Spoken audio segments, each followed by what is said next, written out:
I'll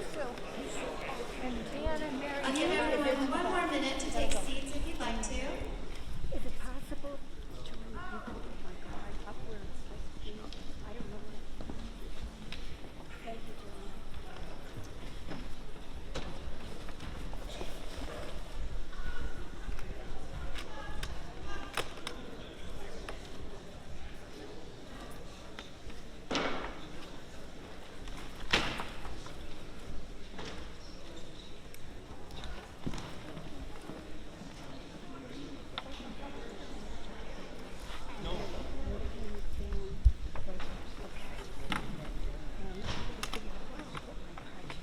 So they don't fall. If I can just fall like one.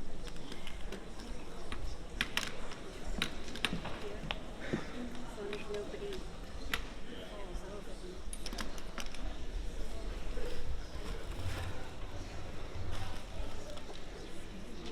Okay, we're going to start by testing the mic. Can everyone hear me? Yep. All good? Good, thank you. Good evening, and welcome to the New Hampshire Department of Environmental Services public hearing on Recycling Services, Inc.'s application for a capacity increase and a change in authorized waste types to allow collection of construction and demolition debris, also known as C&D. Before calling the hearing to order, Sam, would you please confirm that our audio and video connections are working? I see thumbs up, so yes, thank you. I am now going to call the hearing to order. For the record, it is Thursday, March 6th, 2025, and the time is 6:02 p.m. We are assembled at the Claremont Opera House located at 58 Opera House Square in Claremont, New Hampshire. In addition to in-person participation, we are using the Microsoft Teams platform to offer remote participation in the hearing. This public hearing, the purpose of which is to receive comments on an application for recycling services request for a capacity increase and to collect construction and demolition debris at its facility located at 43 Industrial Boulevard in Claremont, New Hampshire, is now officially open and is being recorded. My name is Sarah Uhas-Kern, and I serve as the Assistant Director of the New Hampshire Department of Environmental Services Waste Management Division, and I'm the presiding officer for this public hearing. During the hearing, I may refer to the New Hampshire Department of Environmental Services as NHDES, the department, or DES. During the hearing, I'll provide an overview of the technology that we'll be using. I'll explain the mechanism for submitting verbal and written comments and how to register to provide verbal comments. The applicant's representative will also provide a brief presentation, and lastly, we will receive public comments. I'd like to take a moment to introduce to you the team that we have supporting this public hearing. You see me at the center of the table, and to my left is Jason Ivancic of the Solid Waste Management Bureau. We also have Mike Wimsatt, Director of the Waste Management Division at New Hampshire DES. And in the back, we have Sam Lazo of the Solid Waste Management Bureau. Do you want to wave to us, Sam? She's helping someone. We have Jean Ronigan of the Department of Information Technology and Jeremy Lewis of the Waste Management Division at DES. Sam, Jean, and Jeremy are coordinating the use of the hearing software and providing technical support. All participants in the hearing have the opportunity to listen and will be able to provide oral testimony through the Microsoft Teams platform, by phone, or in person. If you'd like to speak during the hearing, you will need to either be here in person at the Claremont Opera House, or join the meeting from a computer with a microphone, or from an iOS, Android, or Windows phone device, or by telephone. A link to access the hearing online or by phone is available through the DES events calendar found on our department's webpage. At this time, I'm going to provide an introduction to the Microsoft Teams platform for our online participants. Periodically, throughout the hearing, I will provide instructions on how to use Microsoft Teams. We will turn on and describe certain functions of the software when we are soliciting testimony. When you're logged into Microsoft Teams, you will see the Q&A button at the top of your screen, and I'll provide instructions on using that Q&A button later in the hearing. Right now, all online attendees are muted with no video feed, and you should be able to see and hear me. Online attendees will remain in this state until the floor is open, at which time we'll turn on and describe the functions of Microsoft Teams that will allow the online attendees to participate. DES will manage the software for the in-person participants, and for remote participants, I will provide detailed instructions on how you request to speak when we open the floor. And please note, when you're unmuted and speaking, DES and all other attendees will hear you, but your video feed will not be transmitted at all. If you need assistance with Microsoft Teams, we have Jeremy Lewis standing by to help. I'll read his phone number and email address now, and his contact information will be posted on the screen intermittently throughout the hearing. You can reach Jeremy by phone at 603-271-0927 or by email at jeremy.m.lewis@des.nh.gov. Again, I'll provide more instructions on using Microsoft Teams later on in the hearing. Next, I'd like to share a few important details about logistics. For in-person attendees, the emergency exits are located in the back, and the restroom is located outside the main entrance. In the event of an emergency requiring evacuation, this hearing will be automatically closed. If it appears that we can return to the building and reopen the hearing within a short period of time, we will do so.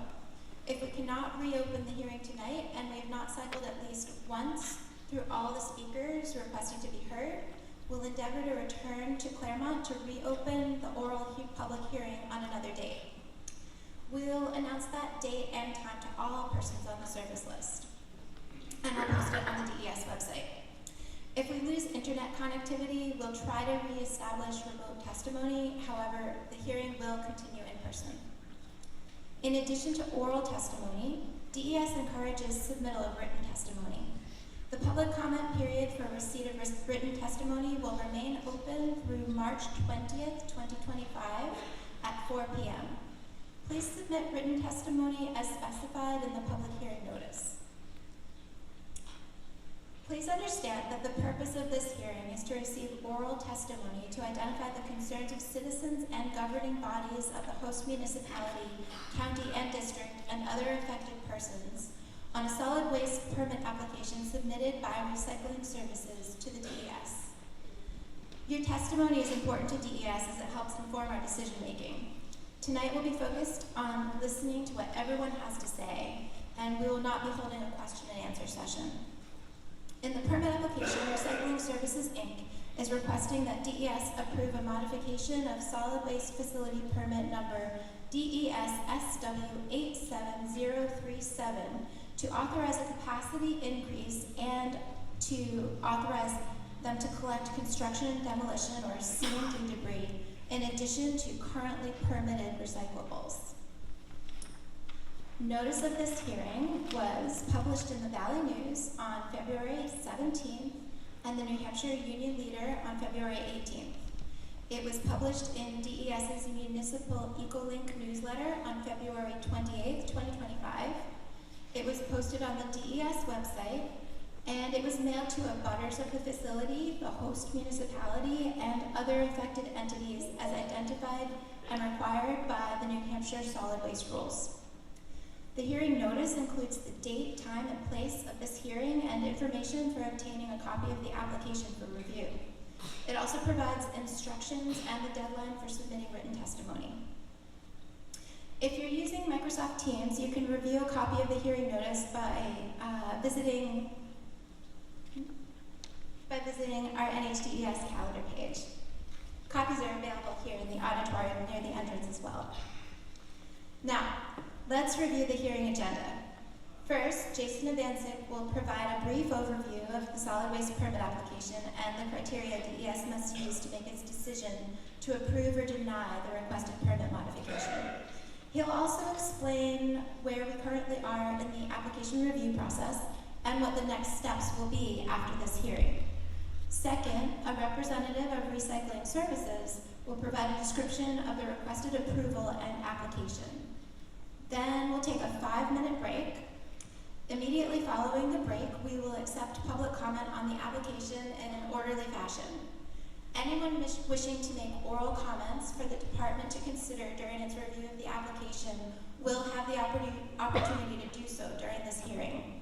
And as I mentioned, we also encourage folks to submit written testimony tonight or over the next 2 weeks. Jason will now provide information about the solid waste permitting process.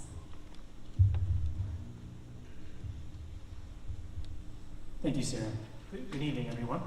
As Sarah had stated, my name is Jason Avancic.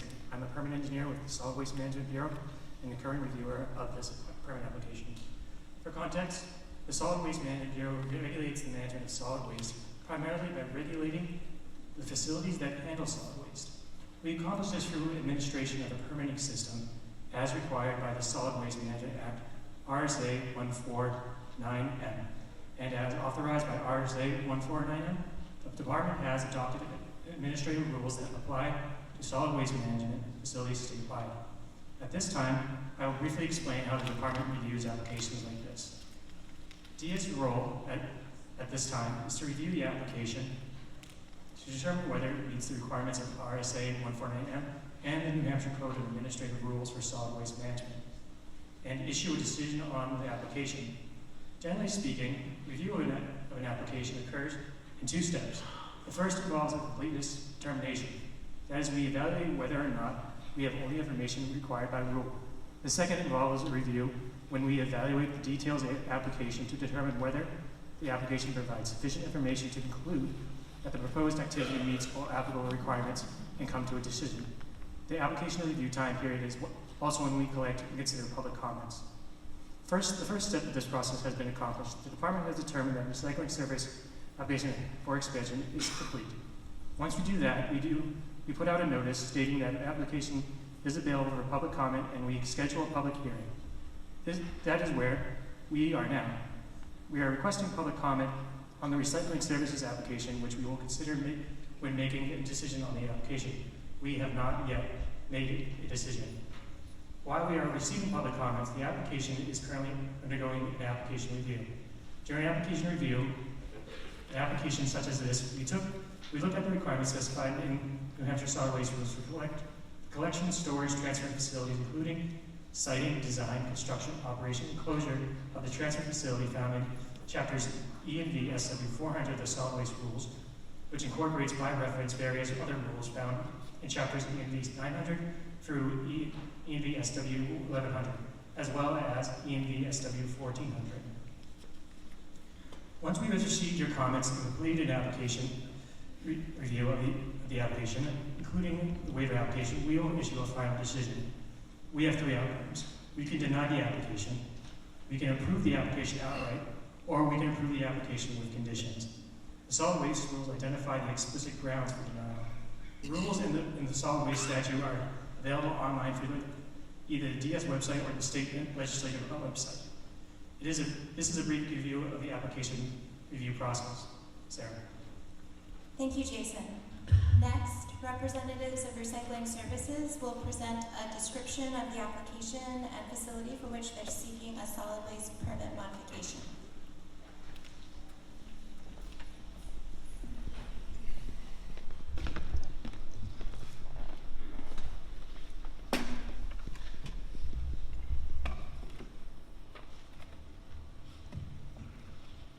Good evening. Can everyone hear me? My name is Naomi Kroll. I'm a civil engineer with Novus Group. I'm here tonight presenting on behalf of Recycling Services Incorporated. We are here tonight to talk about a proposed modification to an existing recycling facility operated by RSI. The recycling facility is located on a 1.5-acre lot on the south side of Industrial Boulevard in Claremont. Looking at the aerial photo on the screen, you can see the existing facility in the context of the surrounding area. The airport to the north, Plains Road to the west, the railroad to the west and immediate south, and Maple Avenue south of the rail line. The existing recycling facility was permitted by NHDES in December of 1987 and has been in continuous operation ever since that time. Their existing permit allows acceptance of paper, cardboard, metal, glass, plastics, automotive batteries, and tires. Truck weigh scales are shared with the recycling facility on the opposite side of Industrial Boulevard, also operated by RSI. The property is fenced along Industrial Boulevard with secure gated access. Next slide, please. The proposed permit modification will allow RSI to accept construction and demolition debris, in addition to the materials currently accepted. C&D debris may be comprised of materials such as concrete, drywall, wood, roofing shingles, essentially materials that could be generated during a home renovation project. To be clear, C&D does not include asbestos or other hazardous waste. There are many components of C&D debris that can be recycled, such as asphalt, concrete, metal, and wood. Typically, however, these recyclable materials are not removed before C&D is landfilled. RSI is proposing to extract, sort, and recycle materials from C&D, thus reducing the amount of waste destined for landfills. Non-recyclable material remaining following the extraction of recyclables will be transported out of New Hampshire by rail for final disposal. Let me reiterate that. Non-recyclable material remaining following the extraction of recyclables will be transported out of New Hampshire by rail for final disposal. Acceptance of C&D debris requires an increase to RSI's permitted facility capacity. The proposed permit modification includes construction of a new multi-million-dollar building to accommodate the additional C&D material and to contain operations. The site plan on the screen shows the new building, which will be constructed in the existing building footprint. It will be equipped with state-of-the-art systems for dust suppression and odor control. Material sorting operations will occur within the building to minimize noise. Materials will be stored inside the building or in outdoor enclosed or covered containers. Additional proposed improvements at the site consist of new paved access and parking, a stormwater collection system, and new rail spurs, resulting in a cleaner site and a better visual aesthetic. Truck traffic traveling to and from RSI will continue to utilize routes preferred by the City of Claremont, via major roads and state highways to the extent possible. A study was performed by a professional traffic engineer based on projected truck traffic associated with the permit modification. This study confirmed the adequacy of the intersections closest to the recycling facility.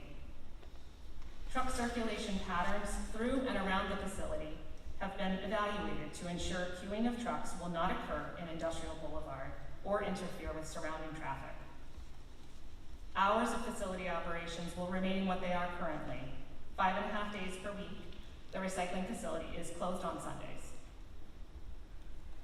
The proposed permit modification to allow RSI to accept C&D debris will benefit not only the City of Claremont, but the state of New Hampshire as a whole. We face numerous challenges in the field of waste management. We are running out of space and need to solve what is fast approaching a crisis level problem. RSI is working towards solutions. They are investing in local infrastructure to address the issue of diminishing landfill space and to maximize material recycling. Their proposed facility operations divert recyclables from landfills with the goal of ensuring that those materials are directed to appropriate markets for reuse. RSI is also making the most of their unique proximity to the railroad to employ rail transport for waste material, resulting in reduced impacts to roads and to air quality.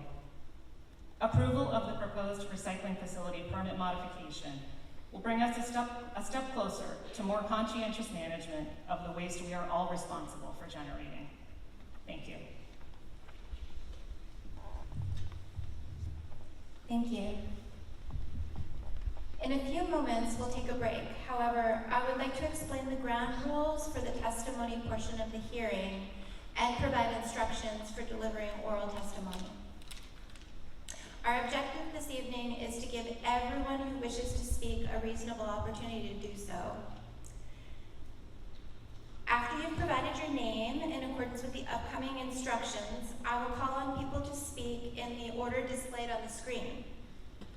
Based on the number of attendees, I request that you limit your testimony to 3 minutes. Jason will be monitoring your time and will show you the yellow card. Can you show the yellow card? Thanks. When you have 1 minute left. When you see the yellow card, please start wrapping up your testimony. When Jason shows the red card, that means that your time is up, and at that point, please graciously yield the floor without significant delay so that I can call on the next speaker in line. If you run out of time before you finish what you had to say, you can add your name back to the bottom of the list, and after we cycle through all the people who would like to speak, you will get another chance. We're frequently asked whether a speaker can yield their time to another speaker of their choice. This is a practice that we're not going to allow at this hearing. Instead, we intend to proceed through the list of names to give everyone the time that they need to provide the comments. In other words, the person you might wish to yield your time to will have plenty of opportunity to testify. They'll just need to request to testify and wait their turn in line. When I call your name, if you decide you do not wish to speak at that time, let me know, and we'll place your name back at the end of the list to be called on after all the other speakers have cycled. If you're at the Opera House and wish to turn in written testimony this evening, please place it in the designated box to be receipt stamped and secured as part of the official record. You'll find that box next to the entrance of the auditorium. If you're accessing this hearing remotely, please submit written testimony as instructed in the notice of the public hearing. As a reminder, a copy of the public hearing notice is available on the DES website and here in the auditorium. We often receive questions about how someone can receive notice when DES issues a decision on the application. Everyone who's registered to attend the hearing remotely or who filled out a testimony card with their contact information will be placed on the list for receiving notice when the decision on the application is issued. Those folks who did not fill out a testimony card or register for the hearing but would like to receive notice of the decision can add their name to a sheet at the table near the auditorium entrance or contact the Solid Waste Management Bureau by email at swpublic.comment@des.nh.gov or by calling 603-271-2935. As I mentioned before, this hearing is being recorded. Therefore, during the public testimony session, please speak clearly and start your testimony by stating your name. If you forget to do so, I will briefly interrupt you to remind you.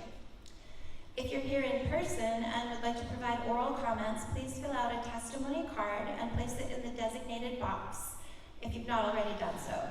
And that's at the back of the auditorium or just outside the door. DES staff will add your name to the list displayed on the screen if you do so.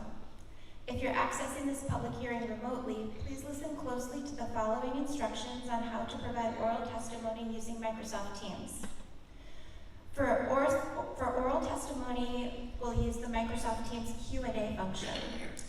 Using this function, you'll let DES know you'd like to provide oral testimony by entering your identifying information into the Microsoft Teams Q&A box. I'll walk through specific instructions on how to do that in a moment. Please note that we're not actually soliciting questions to be answered at this time. Rather, we're using the Microsoft Teams Q&A function to identify who would like to be called upon to provide oral testimony and to assist us in tracking testimony. Please enter only your name, address, and who you represent in the Q&A box. The information typed in the Q&A box is not your testimony, and you should not type any substantive comment in this box. In order to be added to the list to provide oral testimony, you will need to enter your name, address, and who you represent. For those participating by phone who would like to comment, dial *5 on your keypad to raise your hand to signal that you'd like to comment. When instructed to do so after the break, you'll dial *6 to unmute your microphone. We traditionally attempt to provide state senators, representatives, and executive counselors the opportunity to speak first, and we'd like to do that during this hearing. If you're a senator or representative or executive counselor participating remotely and would like to be called upon early in the queue, please write senator, representative, executive counselor before your name, and we'll attempt to put you up front in the queue. Now you should see the Q&A box in the Microsoft Teams dashboard. If you want to provide testimony, please type your name, address, and who you represent in this box, and then hit enter to submit. We'll be monitoring the list of attendees who are submitting this information and will place your name in the queue. Please remember that if you need technical assistance with getting onto the list to provide oral testimony, you can contact Jeremy Lewis of DES by phone or email. By phone at 603-271-0927 or by email at jeremy.m.lewis@des.nh.gov. We'll now take a short break to enter the names on the list, and we'll be back in 5 minutes.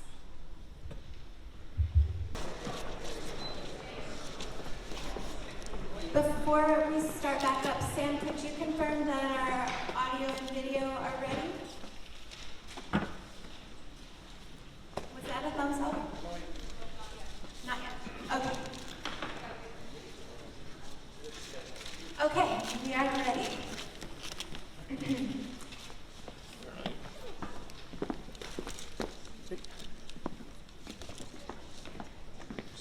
Hi, Representative Aaron. As I mentioned earlier, our objective this evening is to give everyone who wishes to speak a reasonable opportunity to do so. If your testimony will not fit inside the allotted time of 3 minutes, you're welcome to resume during a subsequent round of testimony. Also, I ask that everyone be respectful of each other. There are differing viewpoints represented by the participants of this hearing, and issues can be emotionally charged. In all cases, I ask that participants honor the process of being able to hold a public hearing to hear differing viewpoints and concerns by extending each other's civility and courtesy. We'll begin hearing oral testimony at this time. I'll call on individuals one at a time. For in-person participants, DES will manage the microphones in this room, and for remote participants, please ensure that your microphone is not muted when it's your time to speak. When called on, begin your testimony by stating your name, and then proceed with your comments. We have a number of people who have indicated that they would like to provide testimony. Our first person will be Representative Brian Sullivan, and then we'll have Representative Hope Damon. Representative Sullivan, when I turn the floor over to you, please start at the microphone by stating your name, and you have the floor. Thank you, Mr. Speaker. Oh, I'm sorry. My name is Brian Sullivan, representative from Grantham, Sullivan County District 1, and I do have concerns about this project. I have concerns for the entire county and the impacts it will have on the county. I have specific concerns about my town of Grantham. We are right on 89.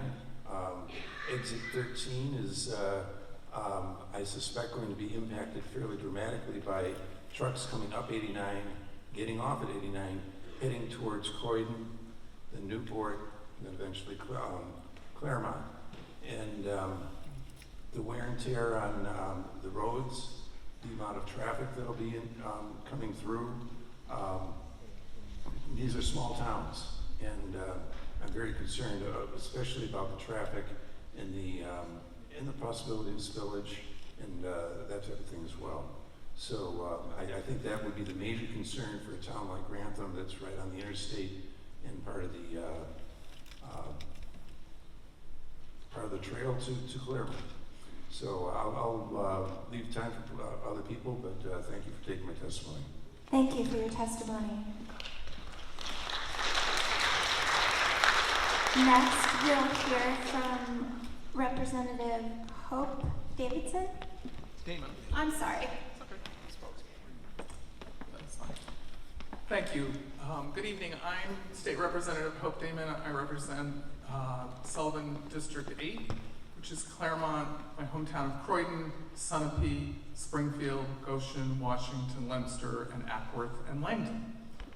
I said that in a completely different order than I usually do. It threw me off. First of all, this is just such a wonderful community turnout. It is very, very clear how gravely concerned we collectively are. And I thank DES, both the folks who are here and the folks working on this behind the scenes in Concord, for coming out here and your attention. My particular concerns, which I'm sure will be echoed by many, it is very clear that this site is simply not adequate in size for the amount of work that is proposed to happen there.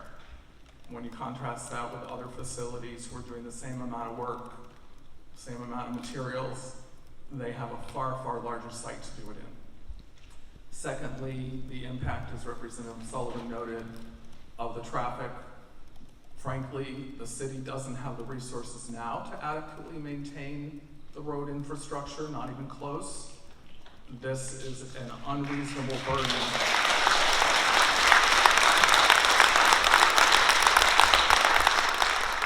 So this is an extremely unreasonable burden for the city of Claremont.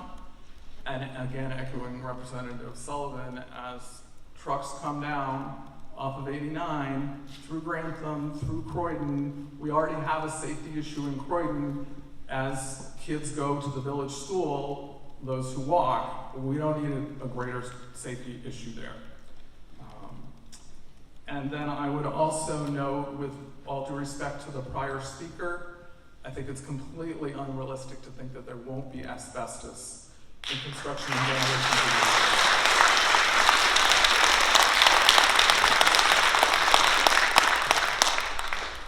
I am married to a wonderful retired building contractor who's being my surrogate at a meeting in Sunapee tonight. And as we talked about this, that was one of the first things he brought up.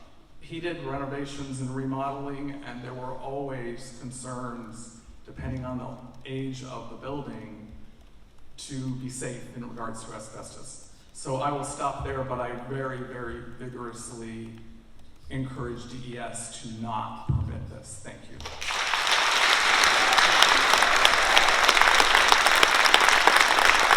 Thank you for your testimony. Next, we have John Tuthill.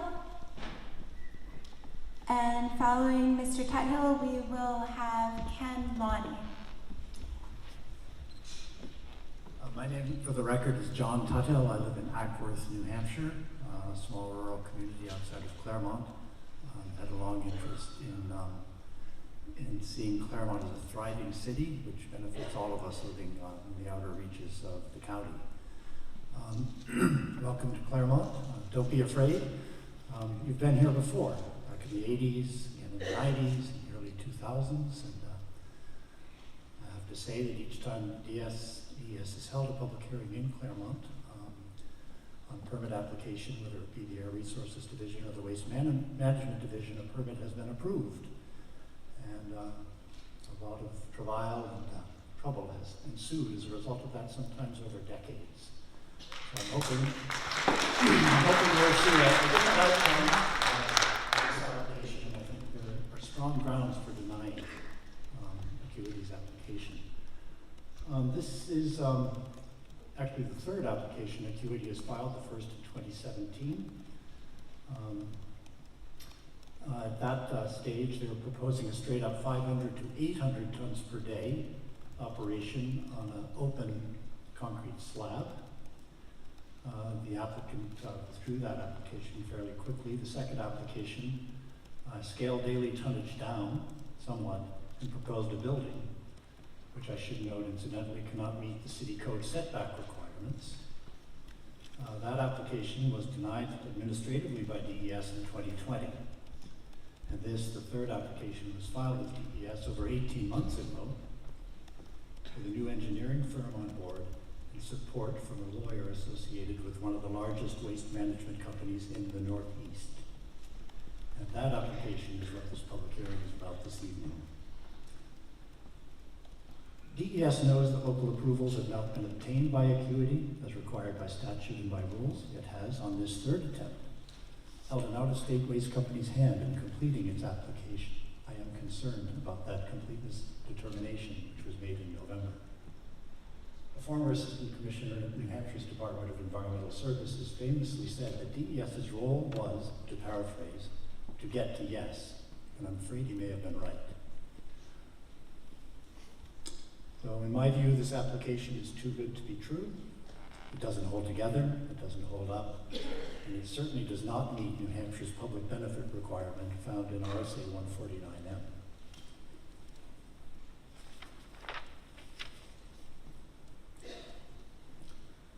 Just in response to the presentation by an engineer for Acuity this evening, I would like to say that there really is no sign of a transfer station or recycling facility at 43 Industrial Boulevard. There is a raw site there that was once long ago a recycling business, primarily baling cardboard and warehousing a limited amount of material for market.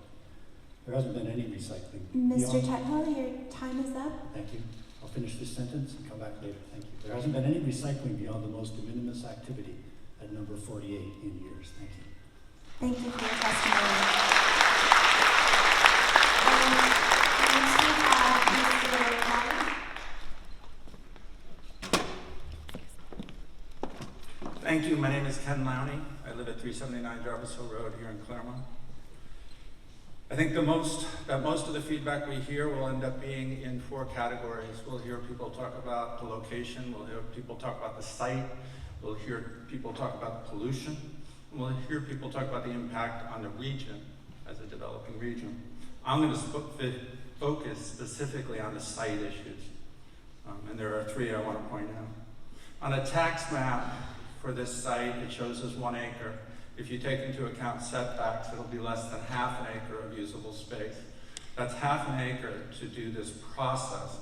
A similar process is done in Epping at a great facility, frankly, that does it right, and they use over 40 acres on a 75-acre site. I think it's a remarkable difference. I want you to picture a half acre in your mind. Some of you live on a half acre. Now fill it with dozens of dumpster loads coming in and being dumped in that yard, and just picture how high and tall and wide that will be. To recycle construction waste, you have to spread it out. You have to pull things apart to do recycling. You can't do that on this space, which is probably why on the application it says they're going to recycle to the extent practical. I don't think it's going to be practical to do much of any.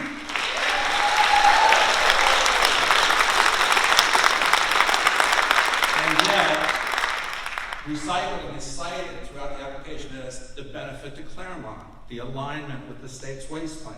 But if you're not doing any recycling, then you're not accomplishing those goals that are cited in the application.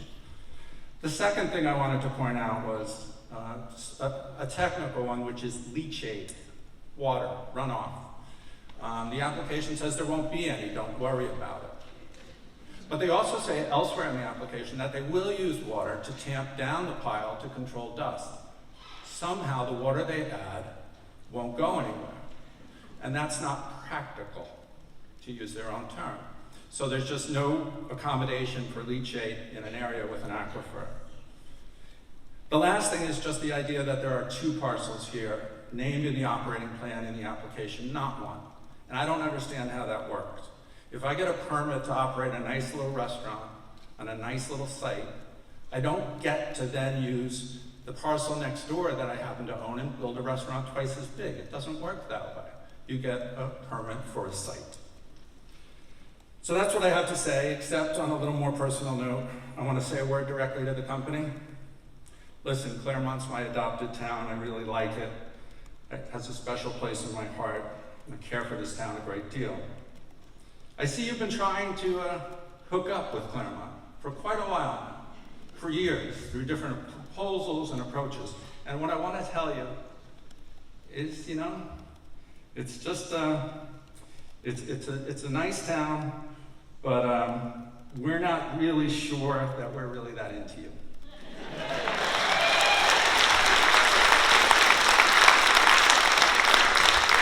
So go along and find a nice place, go somewhere else, but go away because we all are in this for the duration. Thank you. Thank you for your testimony. Next, we will hear from Kathy Savage and then from Katie LaJoy.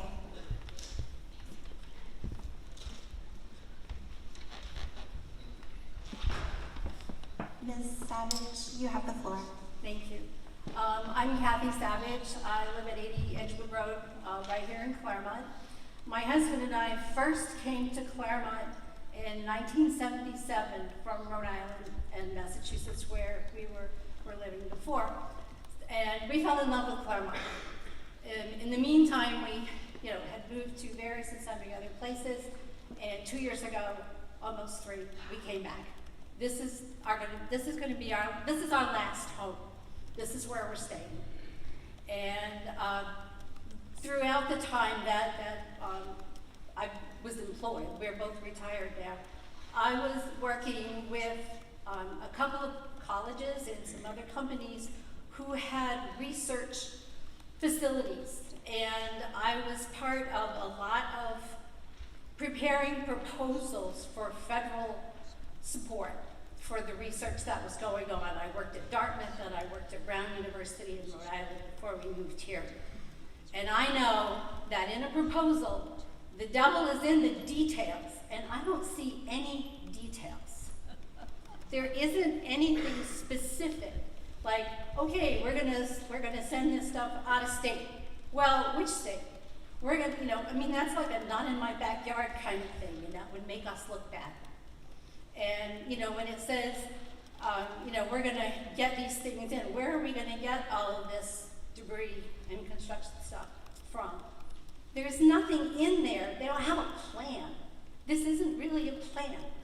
And, having worked in a long time, I was 29 years at Dartmouth and 2 years at Brown, it just boggles my mind because you can't get, we could not get a federal, proposal in and get it accepted without the details. I think it's important to have them. And if they don't give us the details, it means that there's something going on. Thank you. Thank you for your testimony. And next we have Katie LaJoy for testimony, and then we'll hear from Executive Counselor Karen Hill.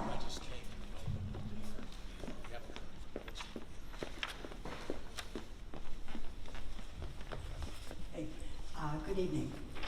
For the record, my name is Katie LaJoy. I live in Charlestown. And the Department of Environmental Services must deny Acuity's permit modification. For many years, I worked as a public health nurse for the New Hampshire Childhood Lead Poisoning Prevention Program at the Department of Health and Human Services. I have enclosed a poster with my testimony. I sent some electronic comments earlier today that included a poster that shows the minuscule amount of lead it takes to poison a child. I don't know if people can see, probably not way in the back. It's minuscule to poison a child. Claremont is a model for New Hampshire on how to decrease lead exposure risks to the city's children. This progress is due in large part to the work of former Mayor Charlene Lovett. Flooding the city's streets with 3,000 tons of toxic construction and demolition waste each week will undermine the progress by increasing lead exposure risks. This is unnecessary and unacceptable, and DES needs to deny Acuity's proposal. Thank you.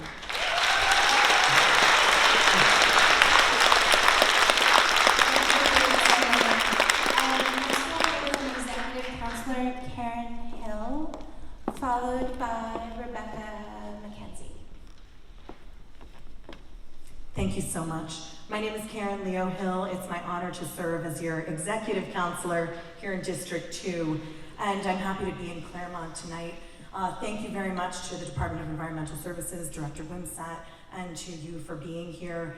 I'm here to listen to the concerns that are being shared. I'm here to observe the process, and I'm here to ask that you keep the public record open for some time so that all of the people who wish to be heard on this will have an opportunity to be a part of the process. Thank you very much. Thank you for your testimony. Next, we'll hear from Rebecca McKenzie, followed by Haley Jones. Good evening. My name is Rebecca McKenzie. Thank you all for being here. This is awesome. So, thank you, Director Limsat and Sarah and Jason. For the past 4 decades, Claremont has been a sacrifice zone. A number of businesses have come to town that have compromised the ability of local residents to recover from the devastating effects of the loss of manufacturing. When I was a child in the 1960s, Claremont was a thriving community. Downtown bustled with small local businesses like Smith's Photography, the Queen Shop, Merritt's, Marsden's, David Heller, the Toy Castle, on and on. We also had dentists and doctors downtown, and we had the Latches and the Magnet Theaters, Fishman's, Woolworths, Newberry's, all kinds of fun things for us kids to do. And those were economically good times. In the 1970s and 80s, things changed with the loss of great manufacturing jobs. One by one, the stores in our downtown closed. To help with the tax base, local leaders thought it would be good to bring in businesses like Wheelabrator Incinerator, harming public health and the image of Claremont. Walmart was invited to town, challenging local businesses with the corporation's ability to charge lower prices. This harmed local businesses and created a barrier to economic viability for them. Well, the incinerator's gone, in part thanks to the good work of citizens like those with Working on Waste and a Better Claremont. Though Walmart is still here, there are entrepreneurs who are occupying once empty storefronts downtown. We're so grateful for them.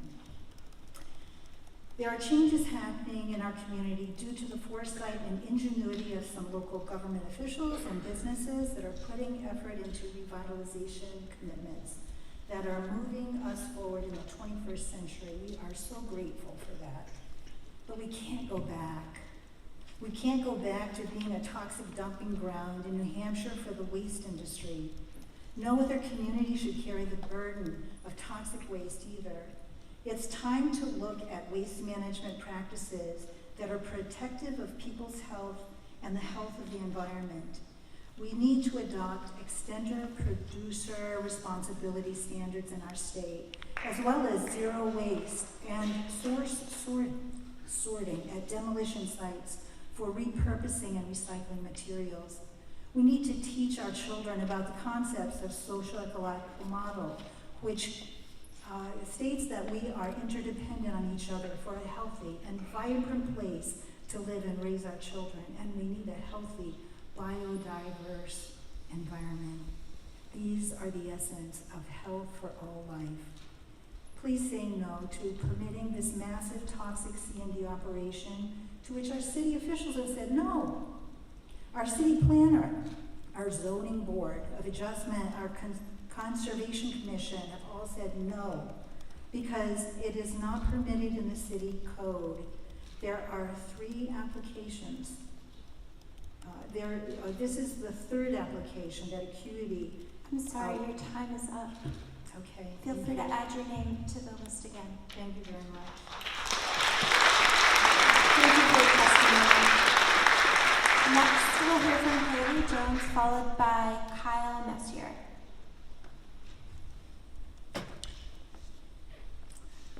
First of all, thank you so much for facilitating this hearing and for spending the time with Claremont tonight. My name is Haley Jones. I'm the Vermont and New Hampshire's state director with an organization called Slingshot, where we work alongside communities who are most impacted by environmental health threats to not only take aim at polluters, but to build up local power. For the past 6 years, I've had the absolute honor of working with the folks at A Better Claremont, the community group dedicated to building a thriving, healthy, and sustainable future for the city. That is exactly why I am here today, calling upon the DES to respect local land use decisions and reject this permit application. When I first learned about Acuity's proposal to build a major waste transfer station at the junction, I thought I'd misread the news article.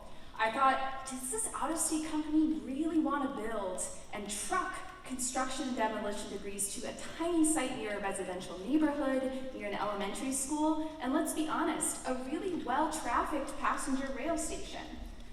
Let me tell you exactly why I was surprised. Anybody who's worked in the environmental health field knows that construction and demolition debris are a poorly regulated and often contaminated waste stream. Mixed wastes can be a vector for persistent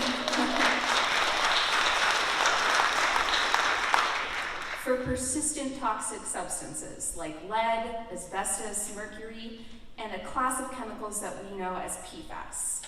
For those who might not be as familiar with the term, PFAS are known as forever chemicals because they build up in our bodies and they do not break down in the environment. They are used to make thousands of products, including common construction materials such as roofing, glass, interior finishes, exterior coatings, and sealants to make these all non-stick and waterproof. Hundreds of studies link PFAS exposure to health harms including testicular, kidney, liver, and pancreatic cancer, to reproductive problems, to weakened childhood immunity, low birth weight, endocrine disruption, increased cholesterol, and weight gain in children and adults. It's crucial that we reduce human exposure to these toxic chemicals by all means necessary. So rather than trucking hundreds of tons of C&D waste through Claremont, we really need to fight to turn off the tap on PFAS production, to more effectively regulate source separation on site, and establish businesses that actually benefit the community. So once again, thank you so much for coming out tonight, for listening to all the testimony that's come before and that you're about to hear. And we really hope that DES will hear all this love for Claremont and put human and environmental health over corporate profit by denying this permit application. Thank you for your testimony. And next we'll hear from Kyle Messier, followed by Ken Burke. Good evening everyone. Thank you for coming to Claremont to hear our words. I'm here today to speak to a petition signed by hundreds of citizens of Claremont and the surrounding communities of Sullivan County.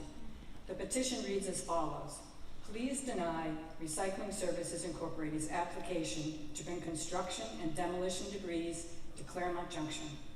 We, the undersigned, oppose a Type 1A permit application filed by Recycling Services on behalf of Acuity Management Incorporated due to the negative effects of consolidating massive volumes of unscreened, mixed construction and demolition debris in Claremont Junction and the damage to the environment, the region's infrastructure, and the health of local citizens. We urge the Department of Environmental Services to deny this application and to adhere to its mission statement, and I quote your mission statement, to sustain a high quality of life for all citizens by protecting and restoring the environment and public health in New Hampshire.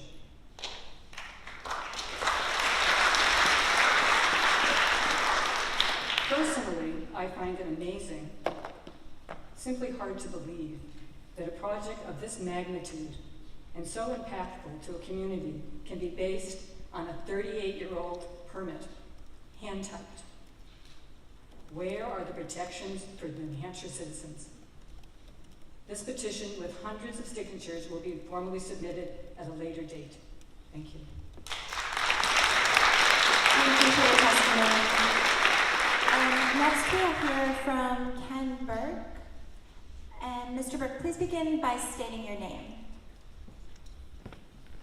Good evening. My name is Ken Burke. I live here in Claremont. I've been here since 2007, so I'm an outsider. My wife's lived here her entire life. Some years back, we started a small electronics recycling company here in Claremont. We were successful for about 15 years. Somewhere along the line, I did a lot of industrial cycling companies up in the Upper Valley and smaller companies. Somewhere along the line, though, my time of working with electronics and tearing things apart, I developed a leukemia that I still live with to this day. I am in remission, have been for a number of years, but uncurable. And I often wondered, was my exposure to the electronics because of my being naive? I didn't really know what I was doing, but I learned from others. And like I said, we have a successful business. I did a lot of business over the years on a smaller scale with folks at Recycling Services in the past. Some of the guys there, they're great people. I know them well. I think that something should be considered is with the exposure to the stuff that they're going to get delivered to their property. They could be me in a few years. Some of them could be me now. I've been to that yard before. They've cleaned it up to a certain degree. And you have to believe that people dump stuff. They just want to get rid of it. They don't pay attention to what they're throwing out because they figure they can get away with it. And these guys that are here as reps for recycling services are exposing themselves to that same stuff. And that's scary to me. I oppose this on that grounds and the fact that my roads alone, the reps did a great job of saying everything I wanted to say. Fantastic job, Ms. Damon. Yes, construction guys I've dealt with in the past will throw anything in because it's going to go somewhere else. And you never know what's coming in that next load. Will it be your kids? Will it be your grandkids? Will it be you getting exposed? It only takes a tiny bit. And next thing you know, you live with or you die with what was dropped off in your neighborhood. And we can't have that. It just can't happen.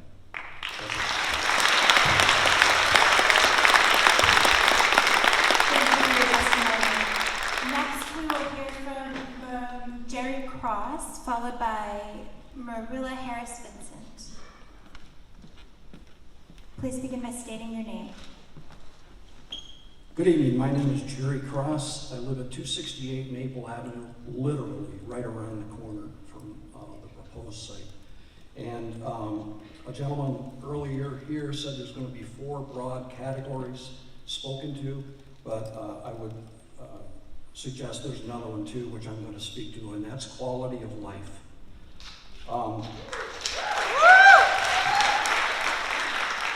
First of all, it has been spoken to as far as the roads are concerned, and anyone that lives here, you only have to take Maple Avenue heading over towards South Street, and you see it's starting to look like a cow path up through there. And Claremont, and this is a local issue, but we suffer already from lack of funds for our needs. As far as the tax base is concerned, we have some of the highest taxes for real estate anywhere in the state. Which obviously is our local concern. But this would accomplish nothing more for Claremont citizens than additional financial burden and diminished quality of life. The other thing too is we live, again, right on Maple Avenue, just down the road a little bit from Maple Avenue School. In previous hearings, we've heard from Acuity that they do not access Maple Avenue for their trucking, and that is a bald-faced lie, because we see them go by every day. I also question one of the comments that the lady made tonight as far as restricted hours. I've been to every one of these hearings that we've had over the years, and every time the goalpost moves. And I don't trust this company, and I would hope that we would be able to rely on and depend on our local representatives as well as our state representatives to protect us from very deep pockets from an organization that can afford to just keep coming back and wearing us down to where potentially we just fold our hands. So I would hope that you would deny this application. Thank you. Next, we'll hear from Marilla Harris-Vincent.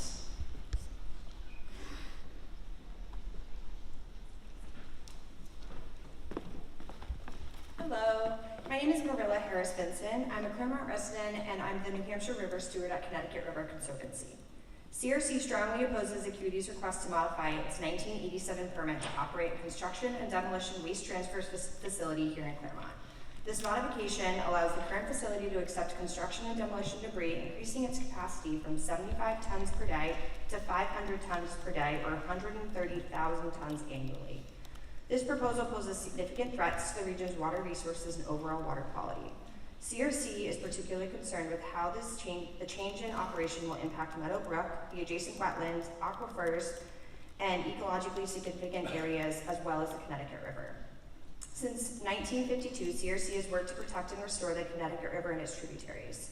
CRC represents thousands of members across New Hampshire, Vermont, Massachusetts, and Connecticut, and is the only nonprofit organization dedicated to protecting the entirety of the Connecticut River watershed. Our organization considers the localized impacts as well as the watershed-wide implications of Acuity's proposal. This modification raises significant environmental concerns, including potential impacts on air and water quality, increased traffic, and noise pollution. The expansion of C&D waste operations would intensify risks associated with the release of harmful particulates, chemicals, toxins, and heavy metals into surrounding neighborhoods and water resources, posing a direct threat to public health and safety. CRC is especially concerned with the possible contamination of Meadow Brook, a tributary of the Connecticut River, surrounding wetlands and the adjacent aquifer. Meadowbrook and its adjoining wetlands are vital components of the local ecosystem, providing essential habitat and contributing to water purification processes. The introduction of construction and demolition debris poses a substantial risk of contaminating these precious resources. Additionally, the proposed facility's proximity to ecologically significant areas heightens the risk of environmental degradation. Contaminated leachate from the site can introduce pollutants into these sensitive areas, leading to a decline in biodiversity and impairment of fundamental ecosystem services. Furthermore, any contamination reaching the Connecticut River would have widespread consequences, affecting water quality, aquatic ecosystems, and communities downstream. Given the risk to water quality, human health, and the environment, CRC urges New Hampshire DES to prioritize environmental protection and public safety by rejecting Acuity's permit modification request. Safeguarding the integrity of our land and water resources is essential for the health and well-being of our communities and the long-term sustainability of our beloved Connecticut River watershed. Thank you for your consideration. And thank you for your testimony. Next, we'll hear from Eric Peabody, followed by Peter Cameron.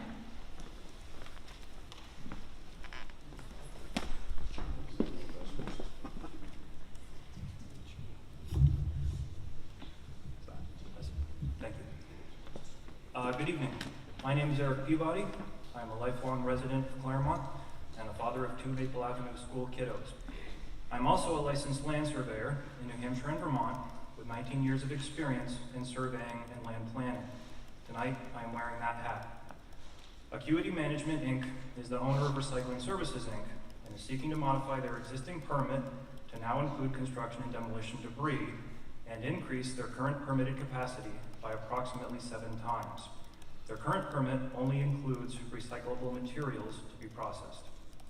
Acuity is seeking a waiver of NHDES Rule ENV-SW 403.02b, which states that any collection, storage, transfer facility shall be sited no less than 50 feet from any property line. The lot at 43 Industrial Boulevard is not deep enough to meet this 50-foot setback requirement for the front and rear property lines. In fact, the lot is less than 100 feet in depth with an area of just 1.5 acres. The truck queuing plan submitted by Acuity shows all of the dumping and processing of C&D debris to be done on this 1.5 acre lot. Acuity is proposing to handle up to 143,000 tons per year. 143,000 tons per year on 1.5 acres. For context, Resource Waste Services has a C&D facility in Epping, New Hampshire that processes 162,000 tons per year. This is admittedly 13% more than Acuity is proposing, but the site in Epping operates on 30 acres of a 75-acre property. To reiterate, Acuity is proposing to operate on 1.5 acres. This 143,000 tons per year Acuity is proposing is 7 times the amount they currently process. 7 times the current amount within the same footprint of land. Clearly, the site is too small for the proposed change of use. The applicant is claiming a hardship because the lot at 43 Industrial Boulevard isn't large enough to meet the requirements to run a C&D facility. If an airport doesn't meet the requirements to land a 747, you don't try to land it there anyway.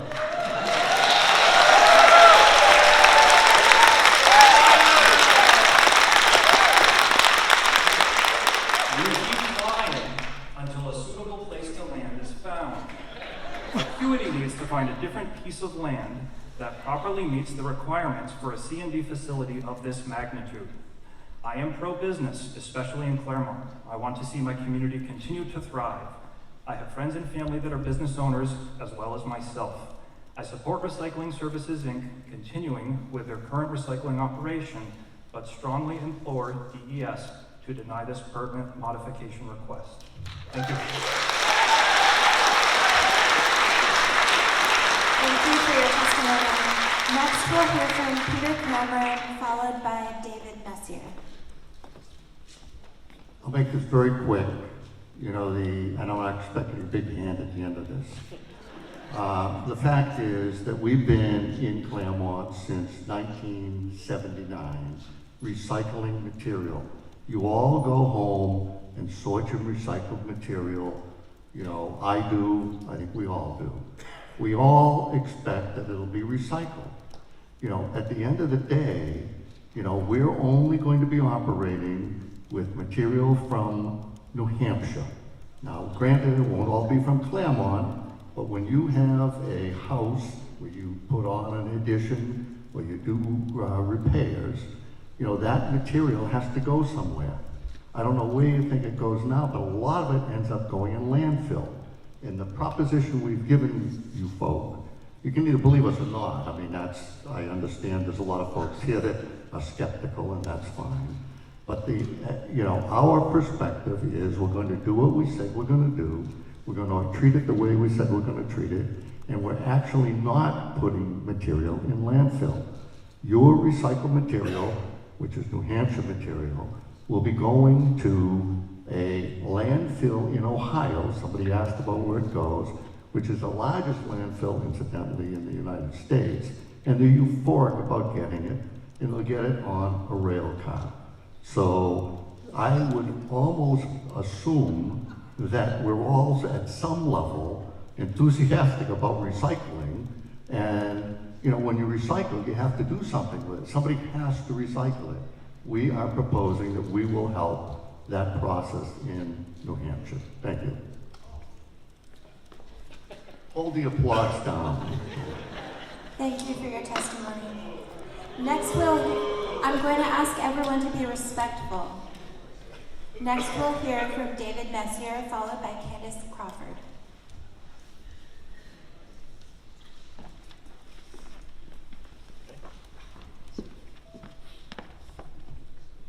Thank you.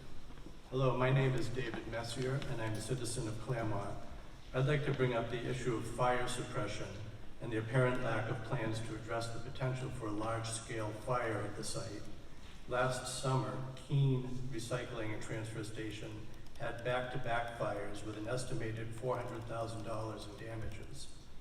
Given the distance of Acuity's site from the local fire station, it would be several minutes before fire apparatus could reach the site, allowing a fire to flare up in size. Construction and demolition debris contains large amounts of combustible materials, some with potentially toxic content. A large fire would likely require tens of thousands of gallons of water to suppress. The site is located next to an aquifer and a brook that flows into the Connecticut River. I believe environmental regulations require the site to contain any runoff from fire suppression, but I don't see how they could possibly do this on such a small site. This doesn't even address the toxic smoke that would affect the adjoining residential neighborhood. This site is simply too small for the large-scale C&D recycling center that is being proposed. I urge the DES to deny this application on these grounds, as well as all of the other concerns being raised this evening. Thank you. Thank you for your testimony. Next, we'll hear from Candace Crawford, followed by Mark Behringer. Oh, thank you. So Candace Crawford, followed by Kip Ryan. And Ms. Crawford, please begin by stating your name. My name is Candace Crawford. I live here in Claremont. I happen to be a member of the Claremont School Board, and last night we approved this statement. The Claremont School Board stands in opposition to Acuity's proposal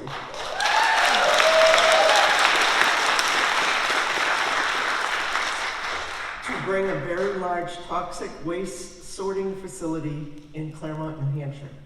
We take this position because of our concern for the children of Claremont. Yes. While the proposal states that truck traffic will be on the outskirts of Claremont, there are no provisions for monitoring this activity effectively. Citizens are already aware of big trucks that use unauthorized truck routes on Broad Street, South Street, and Maple Avenue without any penalty. It is not hard to imagine that Acuity trucks will be using these unauthorized routes, which pass by several of our schools and streets where our children walk to school. Additionally, we are concerned about air quality and the inherent risks should the expansion take place. Research that identifies the risks that toxic waste has on children and their development has been well documented. It is much better to prevent it from ever occurring than trying to develop a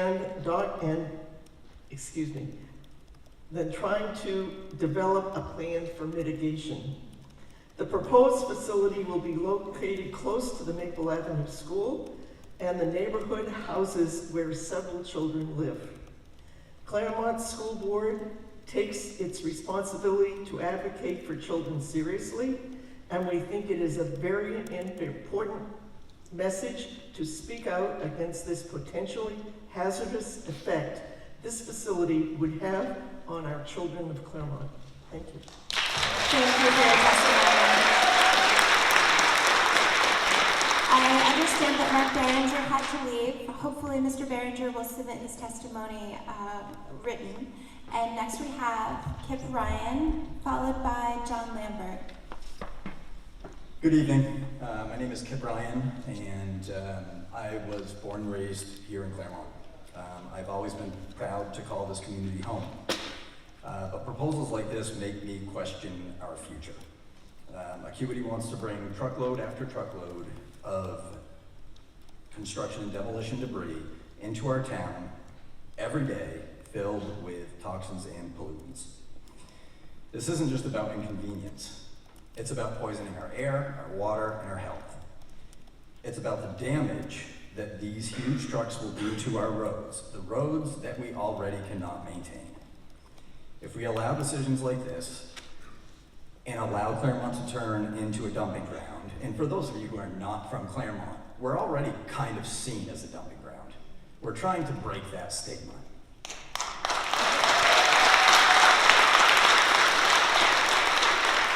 But how this is going to play out for me and my family, understand, I was born in Claremont, I was raised in Claremont, I stayed in Claremont, I'm raising my kids in Claremont. If we allow stuff like this, we're out. We're not going to stick around. There's not going to be a future here. So I encourage you guys to say no to this, because you're going to lose good, involved people who care deeply about this community. Thanks. Thank you. Next, we'll hear from John Lambert, followed by Gary Dickerman.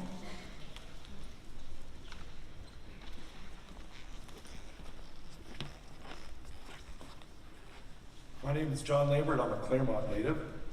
I'm a property owner of the railroad station in Claremont, which is the Amtrak passenger station. I also have an apartment house within a few hundred feet of this construction permit. I object to this proposed construction and demolition waste handling facility. It will bring noise, dust, toxic dust, heavy traffic, pollution, and to my highly populated neighborhood. Of special concern is the effect on the water. According to the State of New Hampshire Geological Survey Department Director, which I presented illustrated information to you this afternoon, 43 Industrial Boulevard sits directly atop a large sand aquifer and Meadow Brook that reaches all the way down to the Connecticut River.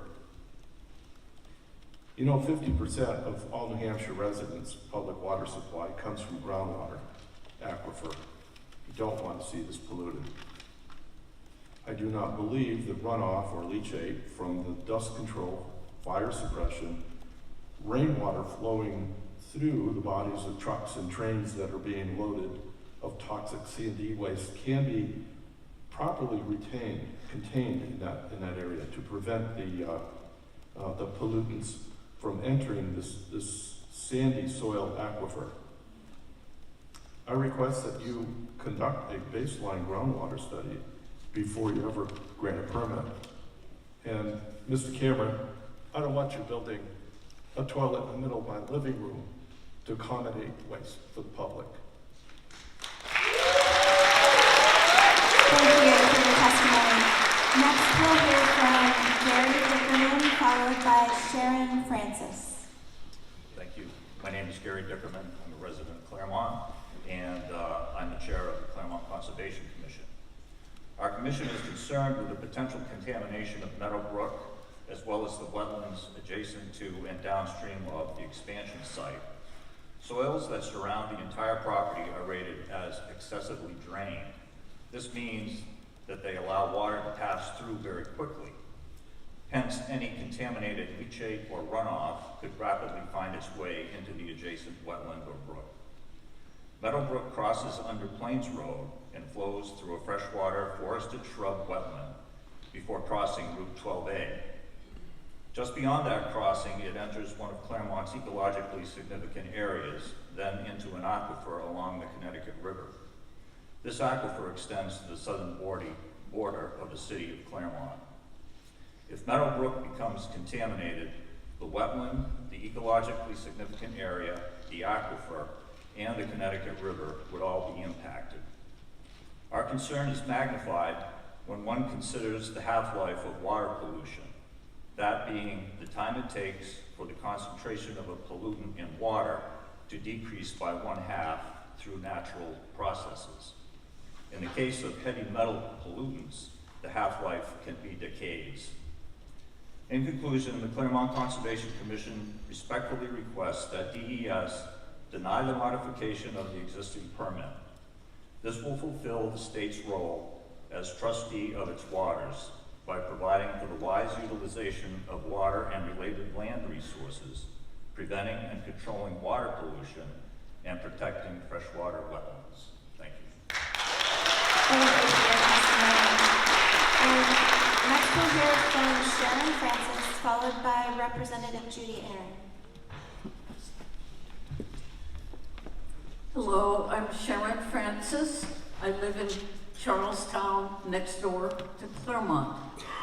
I've spent over 50 years being a worker in environmental protection throughout our country.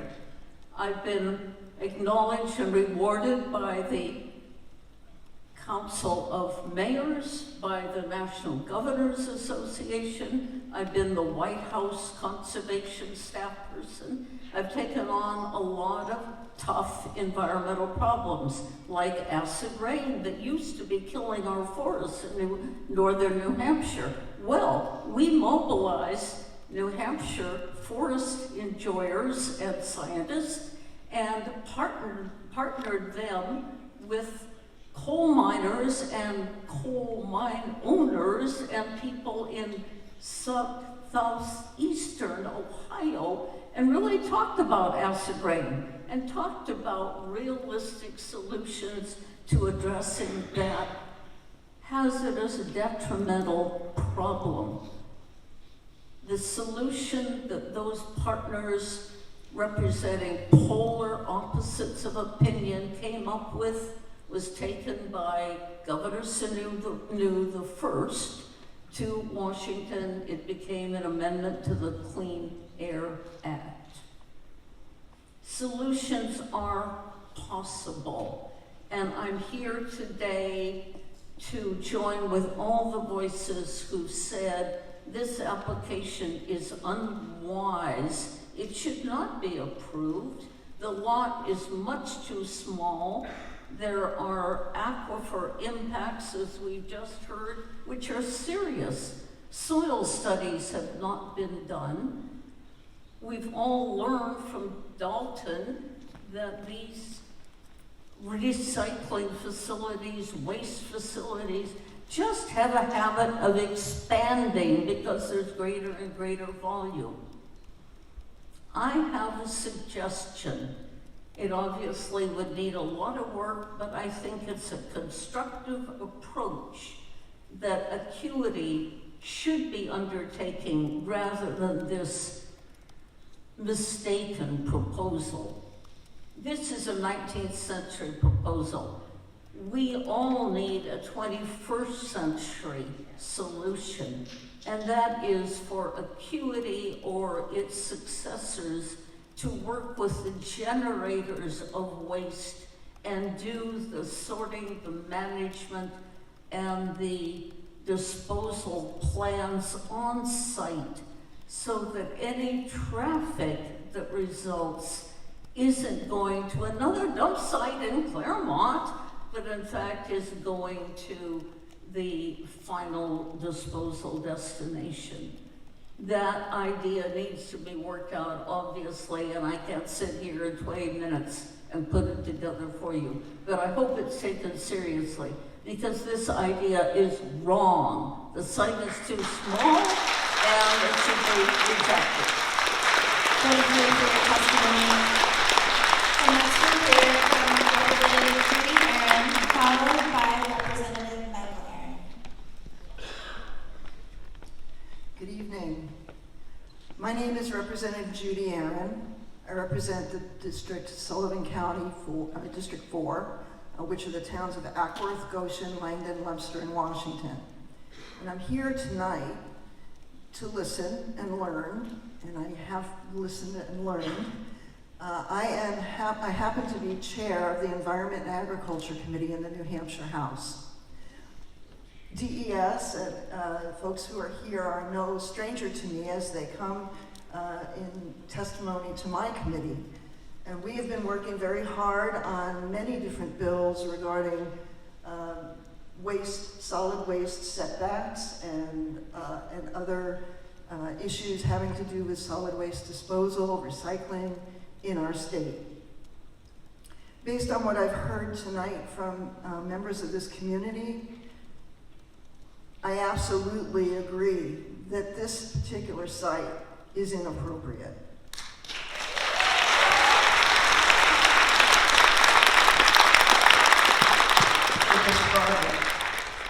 It may be a very good project, but it's absolutely the inappropriate site for it. And if indeed they are seeking for some sort of exemption, well, there's a reason why there is a restriction for that site for that. And I don't believe an exemption should be given. I think that this permit should be denied based on what I've heard from various people who have talked about this project. It just really seems like this is not the right place to do this.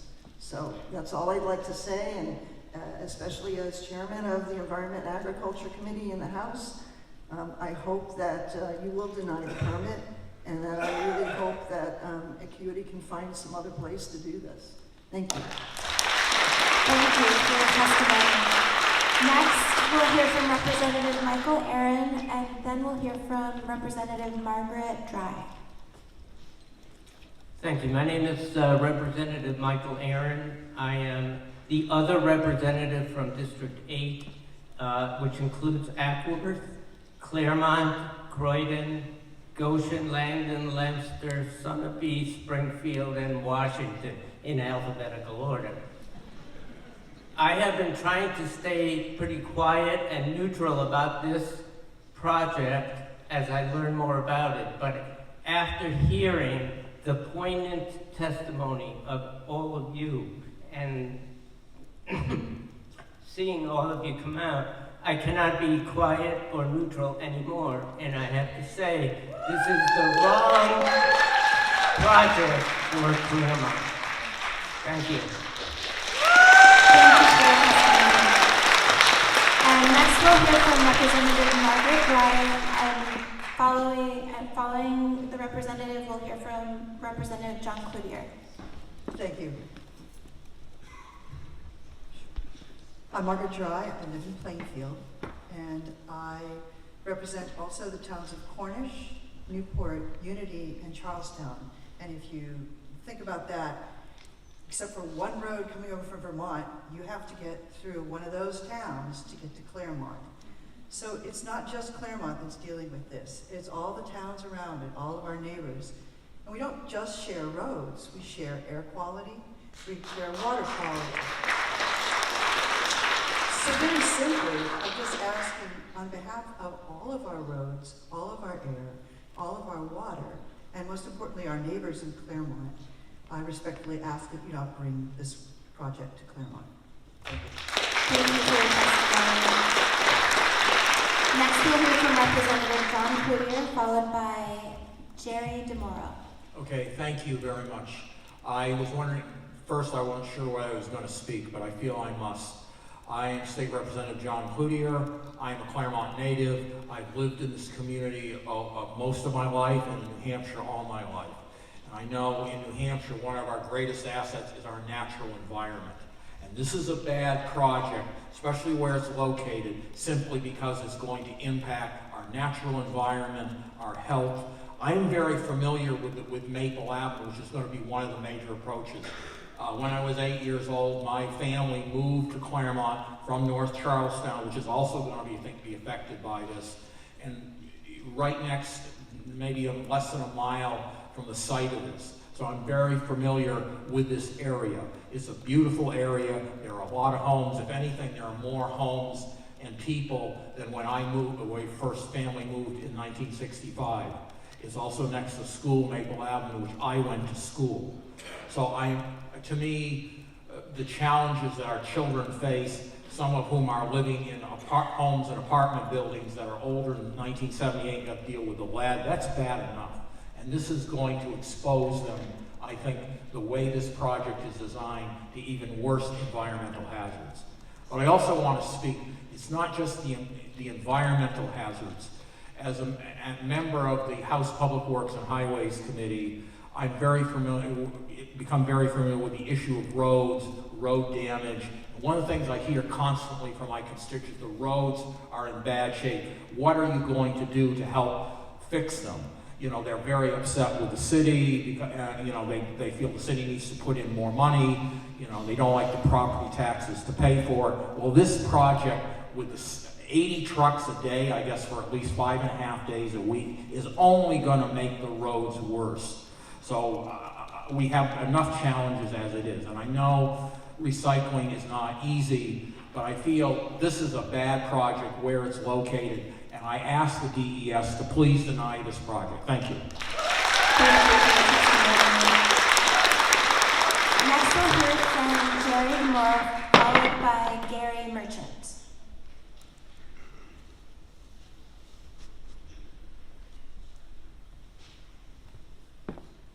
Thank you. My name is Jerry DeMuro, and I want to thank the New Hampshire representatives for being here and their input. It is important that the New Hampshire Department of Environmental Services deny this application for two reasons. One is environmental pollution. If I can read this, the demolition debris, toxic particles, lead chips, environmental dust, contaminated dust, harmful chemicals will drain out of the railroad cars that are holding this debris and run onto the ground. The gondola cars, there will be 5 a day full, will have to be parked somewhere. These gondola cars are designed with holes in them to drain the water. And in this site, it will be full of particulates. And I want to point out the demolition cycle. One, at the site, it's demolished. It's crushed at the site. Number 3, it's crushed and compacted in a dumpster and then traveled to the dump site, which would be Claremont. It would be 5, it would be dumped on a concrete pad. Then the debris will be mixed together to get the metal out. Number 7, it'll be pushed up into piles to be loaded on the railroad car. Then it'll be picked up, dumped again into the railroad car.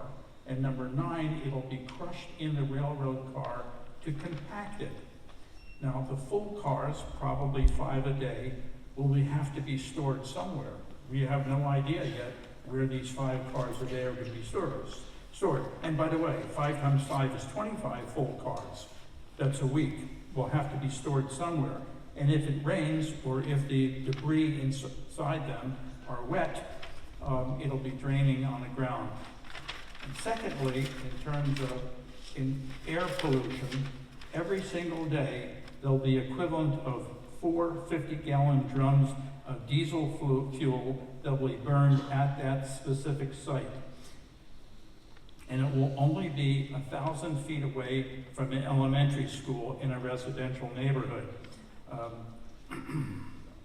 Such concentration of diesel exhaust in that small site is considered carcinogenic to humans by the American Cancer Society and the International Agency for Cancer Risk.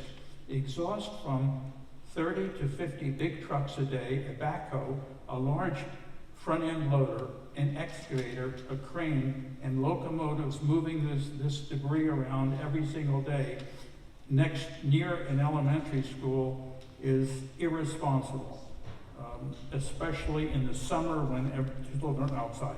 And thank you very much, and we appreciate that you denied the application. Thank you. Thank you for your testimony. Next, we'll hear from Gary Merchant, followed by Jack Hurley. Mr. Merchant, you have the floor. Thank you, ma'am. Thank you, the department, for being here tonight and listening to our concerns. For the record, I am Gary Merchant, resident of Ward 2 in Claremont, New Hampshire. As a lifelong resident of the city with 3 wonderful grandchildren living here, I rise to voice my opposition about local control in the small parcel of land that we expect to use to handle the project. It's been said before, there's one in Epping, someplace else in the state, that does something comparable. Not quite the same size, a little bit larger, but the amount of land that's allocated towards it is significantly greater than what we have here in Claremont. In addition to state roads, for those who understand something, in the cities we have an urban compact, which means the city is responsible for maintaining state roads within the city boundaries. So the trucks that are coming in that use state roads, not the state's responsibility, they're the town's responsibility. That means that's a taxpayer locally, not coming from the state. Representative Cloutier, you're absolutely right. The roads will take a beating. They are taking a beating. It's going to add to it. And all of that's going to fall back onto the local property taxpayer. Our taxes in Claremont, hard enough as it is, to add insult to injury is something I think we don't need to have. I would also say it's a good idea. I agree with Representative Aaron. It makes sense, Representative Aaron, the other Aaron. I have 2 tonight. So what I'm saying is that it's a good idea, but the wrong place. As someone said before, if you're flying a 747, it may be an airport, but it's not the place to land, nor is this a place for the project. I do ask that DES consider extending the comment period for an additional 30 days for a total of 60. Given the significant turnout here tonight, the public comments that have been made, I think it's only fair to this community for them to be given the extra time to get their thoughts together to respond to you folks on their concerns with the application. Thank you. Thank you for your testimony. Next, we'll hear from Jack Hurley, followed by Margaret Hurley. Mr. Hurley, you have the floor. Thank you. I'm Jack Hurley and I live in Claremont. I looked at the DES application form for a permit modification and was impressed. If completed properly and honestly, DES would get the critical information necessary to protect our residents and our environment while allowing the intelligent and comprehensive management of our state's solid waste. That's the form. Then I looked at the applicant's application, the completed application. It was clear to me that this applicant does not take DES and the application process seriously. It doesn't provide DES with the information it needs to make a wise decision. But more important, the applicant does not take me and my neighbors, our environment, our infrastructure, our safety seriously. Frankly, this application is an insult to Claremont and its residents. And I believe it's an insult to DES. A section of the application requires a statement of need. This applicant's response is that, quote, that it fulfills an industry need, unquote, and, quote, allows expansion into a new market, end quote. The application gives no information or data supporting these supposed needs, and there's no mention of any need in Claremont. But the applicant, and this is laughable, although it's really not laughable, it's really pathetic, but the application says the facility will benefit local roadways because some debris will be hauled away by railroad. Does the applicant think DES wouldn't realize that 50 to 70 trucks per day will still be hauling junk to the facility? And that would have a huge impact on the roads that the rest of us use. What kind of benefit would that be? Certainly, Claremont does not need a C&D collection facility. As you know, the application also requires an impact evaluation, requiring the applicant to identify all impacts, both positive and adverse, which the proposed modification will have on each of 5 considerations. This application mentions no adverse impacts in any of the 5 categories. Tonight you are hearing many of the adverse impacts that the applicant was not honest or forthright enough to tell DES. A few years ago, Meg and I settled in Claremont after looking at communities up and down the Connecticut Valley on both sides of the river. People told us that Claremont was a city remaking itself. We visited Claremont and drove and walked through some of the neighborhoods, and it just felt good. And we've been pleased with a community that continues to become a better place. Time is up. Thank you. Thank you. We don't want Claremont turned into a dumping ground. Next, we'll hear from Margaret Gray, followed by Ernest Montenegro. Thank you. I'm Margaret Hurley from Claremont, and I'm just awestruck by how many people are here. I think that's great. Thank you all. I want to correct something very quickly that was stated by the person speaking for Acuity about how, it's just going to be things like drywall and stuff coming in. Drywall is toxic. I don't know if you know about the drywall from China that we have, where they mix in toxic waste because they don't know what to do with their toxic waste.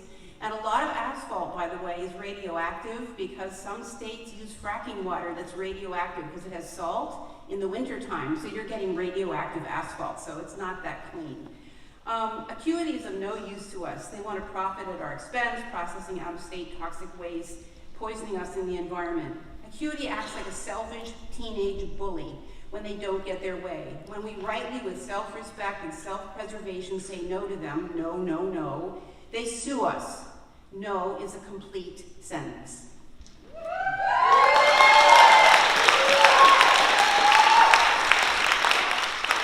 Nothing Acuity does shows environmental stewardship, sustainability, compassion, respect for us, professionalism, innovation, collaboration, a sense of reality, honesty, and foresight. Those are the professional values we expect companies to practice if they want to operate in our community. Nothing less. Therefore, Acuity doesn't deserve to come here. Thank you for your testimony. Next, we'll hear from Ernest Montenegro, followed by Daryl Putnam.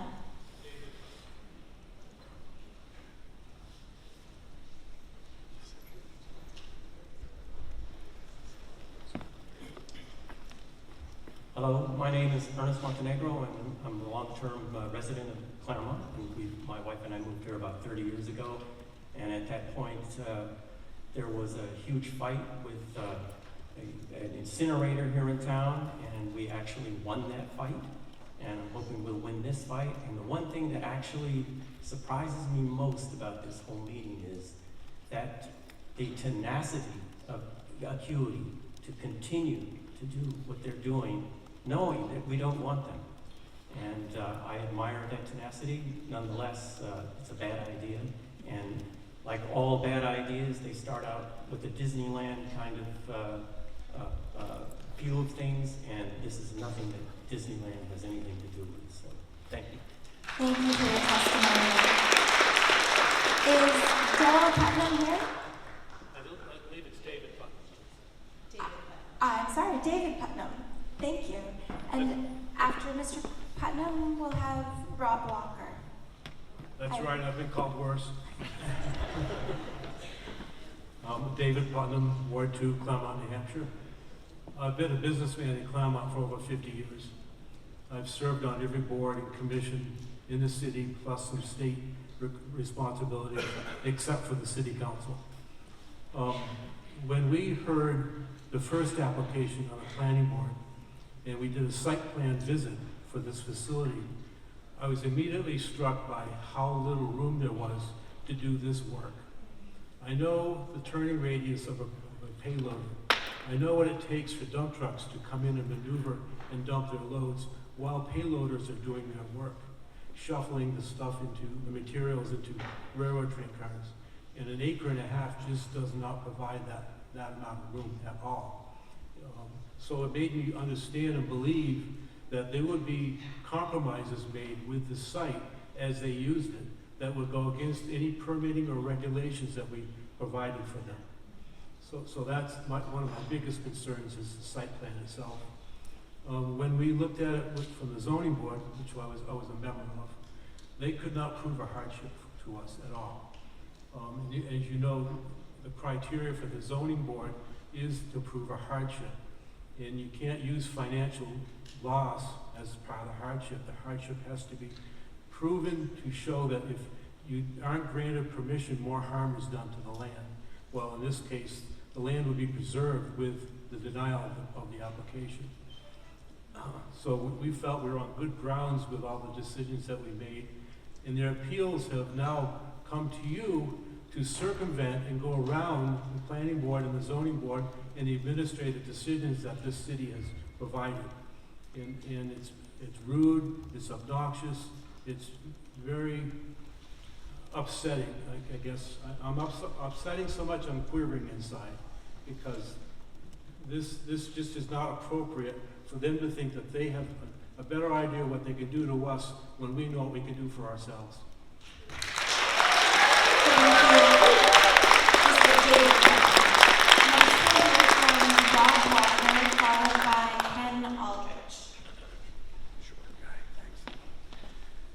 Thank you. My name is Rob Walker. I'm a resident here in Claremont. I'm a business owner. I'm an operator of a recreational facility, co-operator of a recreational facility. I've served on boards. I am invested in this community, and I'm excited that this is going to get denied. Right? I'm very pleased that all the neighbors, friends, and family, and everybody here that came out tonight, and all the opposition that we're hearing, because it's exactly where I stand. I'm in strong opposition to this.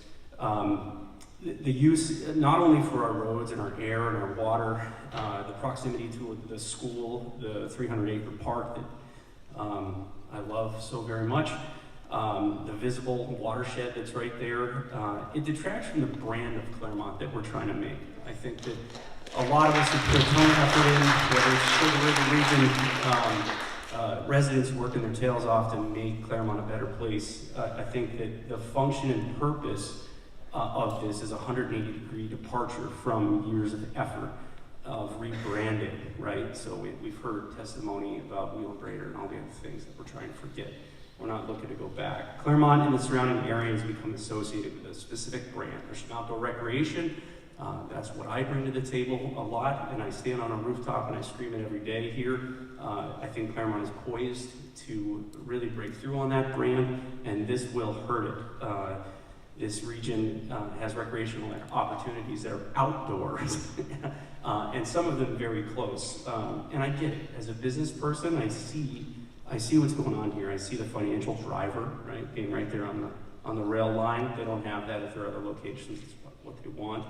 But it's something that this company is lacking in those other spots.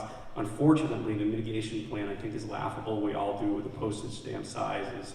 Is just, it's going to lead to contaminants of our air and our water, and it just doesn't fit who we are as a community. I will yield to others, and I appreciate everything everybody else here has said tonight. I hope you take that into consideration and deny this one. Thanks. Thank you for your testimony. Next we'll hear from Ken Aldridge, followed by Gabriel Brown.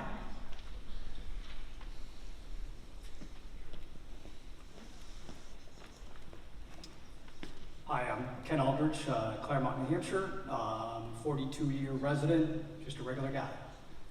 Unfortunately, this facility wants to open up within a quarter mile of my home. We've heard people talk about Croydon and Grafton and Charlestown, of trucks traveling through their community. I'm at a bottleneck of one of 3 routes to this facility, so for me, I have concerns over trucks in and out, and you know, they might be covered when they go in, they might be covered when they go out, who knows? What blows out of those trucks as they're driving? Where does it land? It lands in my front yard. My house is 15 feet from the road. So where does this stuff go? You know, Acuity talks about, you know, recycling. Well, what is recycling? Is there a percentage that they have to recycle when they say, well, we're a recycling facility? Well, it sounds more like it's a transfer facility. Maybe a question for them that you could ask is, you know, how is it possible that they can bring in what they say they want to bring in and dump out, sort, process, and then put into a rail car or whatever else inside an 11,000 square foot facility? I don't know how that's possible. Maybe that's a question that DES would have for Acuity. Explain how that is possible. How can you do that? And to go along with that, I mentioned what constitutes recycling. Is there a percentage? So if I bring in a full dump truck, you know, 10-wheeler, and I bring it in and it's all trash, and then I've got, you know, a little, you know, one little bottle of something that can be recycled. Is that recycling? It kind of sounds like that's what this facility is set up to do. You know, I live in this neighborhood less than a quarter mile from the facility with my family, my friends, and I'm just counting on New Hampshire Department of Environmental Services protecting me, my family, my friends, and the community. So I ask that by doing so, you deny their permit, their application. Thank you. Thank you for your testimony. Next, we'll hear from Gabriel Brown, followed by Susan Williams.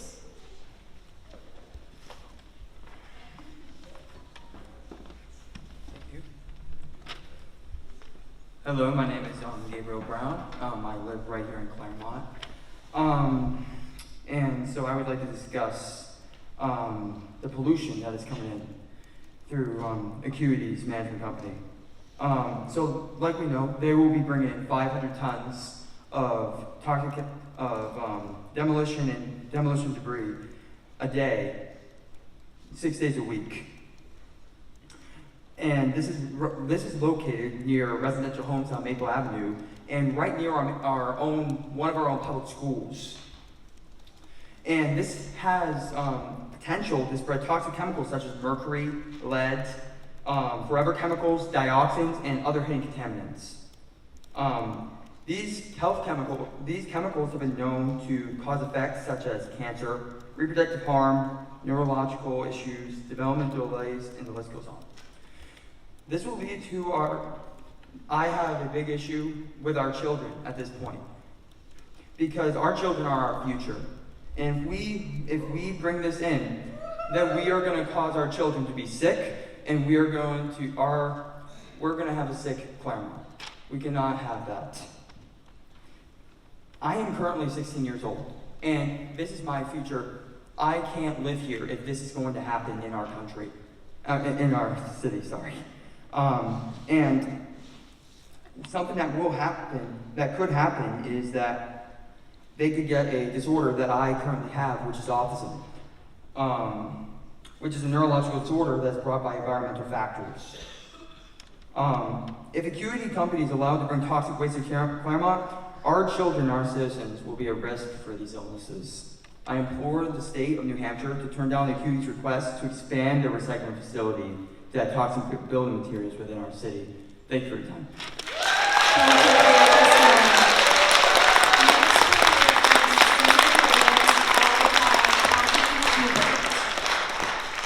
Hi, I'm Susan Williams. I grew up in Claremont. I live now in Plainfield, which is still part of Sullivan County.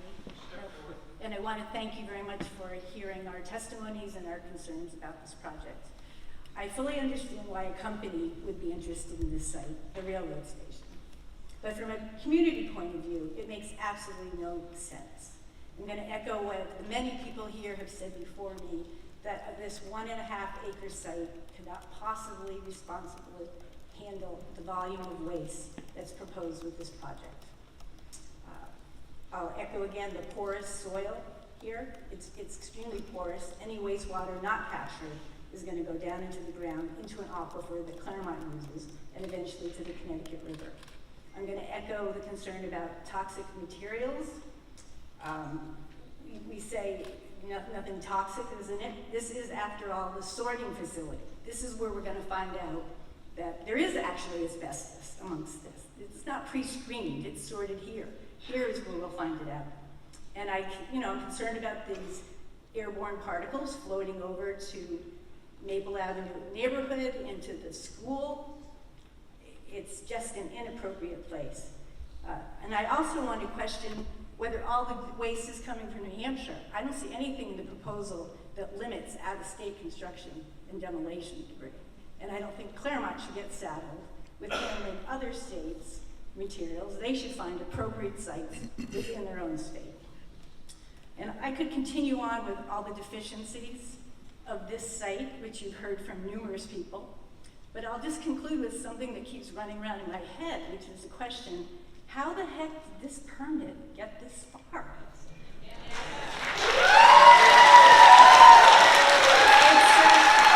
It's just totally inappropriate. Thank you. Thank you for your testimony. Next we'll hear from Kathy Huber, followed by Judith Kester.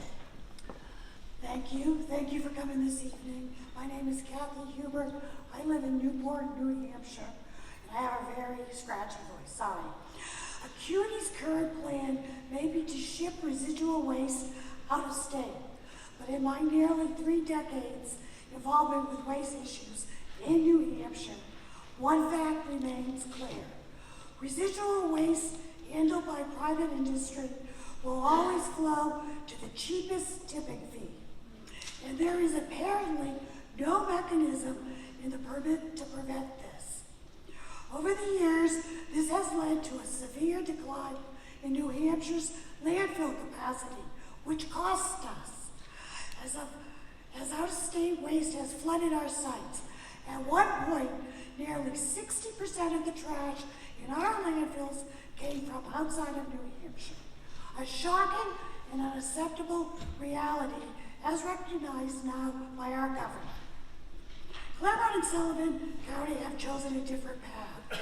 We are prioritizing regional economic development that includes housing, tourism, developing our Sugar River corridor, and clean industry.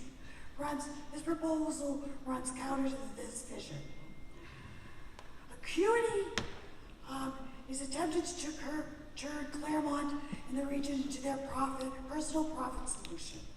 History with the incinerator and ash landfill has shown us that out-of-state private waste industry will prioritize their bottom line. This is natural for capitalism over our long-term economic, environmental, and health well-being, leaving the region once again with the dire consequences. Very importantly, though, I fear from my prior past experience dealing with solid waste issues in this state, DES does not have the necessary laws, staff levels to prevent these negative impacts and should deny this permit, because Claremont and Sullivan County deserve better. to hear from Judith Kester, followed by Nelia Sargent.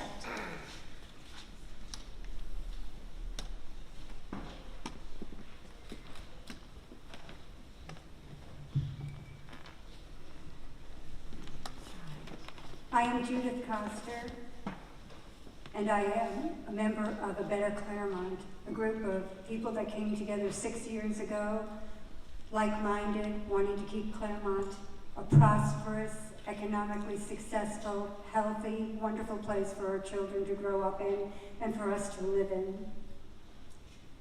I live on Maple Avenue in Westwood Village. I share 12 plus acres with 11 other condominiums. The Acuity proposed toxic garbage dump will be in our backyard. I have worked 50 years to come and have my home. I love it. I've lived there 29 years this October, and it has been my place of peace. If Acuity comes in, it will become not only my place of hell, but all of Claremont's. I am very concerned about the children of Claremont. We have over 600 children that are taught in 2 different schools, pre-K through 12th grade. Many of them live on Maple Avenue and off and walk to school. I'm concerned about their health and well-being, for breathing in toxic air, and for the damage that can cause them by trucks coming up and down Maple Avenue filled with garbage, demolition debris that can fall off.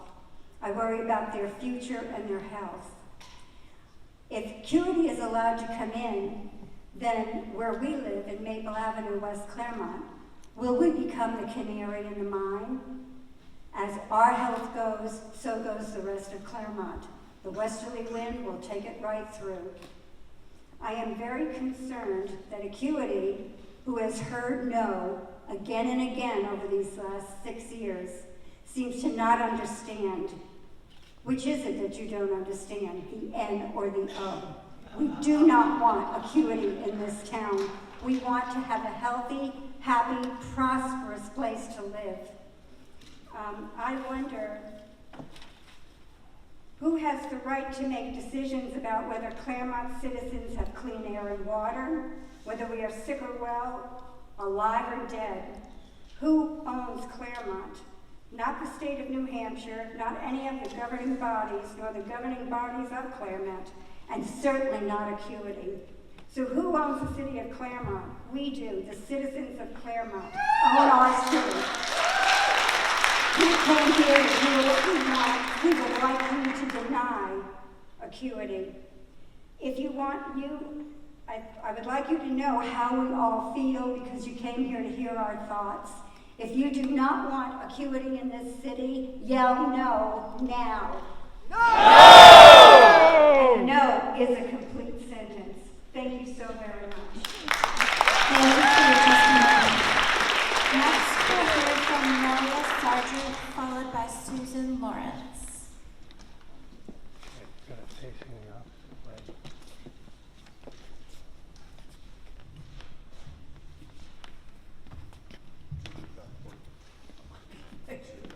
Thank you. Thank you, Director. Okay. Cornelia Sargent, Claremont, New Hampshire, Ward 2. Thank you, Director Winsett and staff, for being here. And I want to send a special thank you to each and every member of this audience and participant in this Citizens Forum. We are speaking out. We say no. I fail to understand, quite honestly. I'm grateful that you come, Director Winsett, with staff. However, it is with trepidation. I'm a veteran of the 30-year incinerator struggle and victory, as well as the Clamshell Alliance nuclear power victory. Half of the nuke got built. It's not the largest twin reactor in the world. I do not understand how this was determined to be a complete application. It escapes me. I will do due diligence in the coming weeks when I'm no longer door knocking and dive into more of the written testimony, the written records. I haven't had a lot of time to do that so far. However, I do believe that although this applicant places a tremendous emphasis upon recycling, under RSA 149M11(3)A, that includes the need to prove necessity, a capacity need. The applicant has utterly failed to do so. Flat out failed, I do believe, unless I've missed something. It's also your obligation under, I don't know which statute, which one it is, but you have, I believe, said that you wish to respect land use law. This is a citizens' forum and a citizens' fight. The people do not want this. The city is under a gag order because Acuity won't take no for an answer. They've hired Casella's attorney to sue the city. Therefore, our city officials are not able to speak tonight. Was that 3 minutes or 2? You still have a minute. Oh, thank you. Thank you. I don't see the yellow card, obviously.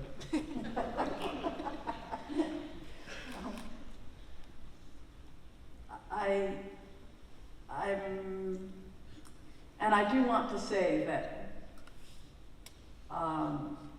I know that my relatives and cousins will be very concerned when they find that they are one of the owners of the aquifer up by Jarvis Island, and that there has been a privately commissioned study.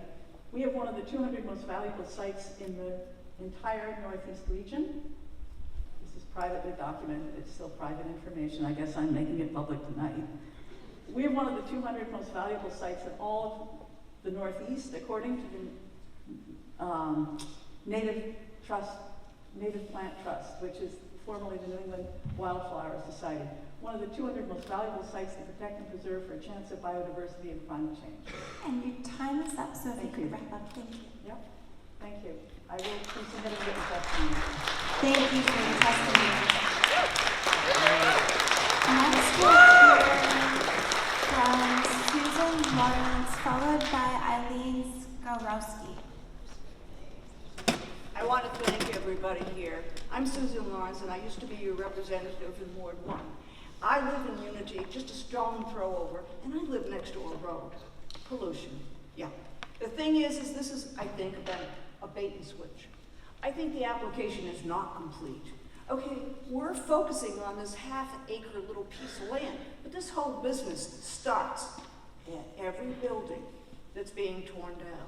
We haven't even talked about the diseases that come from rats' nests and mice nests, the funguses that are in the sheetrock. Everybody knows how bad the black mold is. This has not even looked at this stuff. And it is also a bait and switch, because we're all talking about how little this lot is and how many trucks. So don't you think they're going to be back very shortly and say, well, we bought some more land and we'll do half the trucks. Let's start all over again. I mean, I see this is almost like a commercial rape. No is no. When is no, not no. We've been telling our people, we've been telling our women, no is no. Well, the town can say it too. Incomplete application. This application should include all the way where this is starting. That's where this business starts. I was on the 401 pollution board in the state of New Hampshire for the feds. And let me tell you, this is non-point pollution. The feds put a lot of money in this and said this gets into our sewers. This drains up. How many people here have been hit from detritus from trucks? I've had windows broken, I've had things dented, I bet everybody else, and that's with trucks being tarped.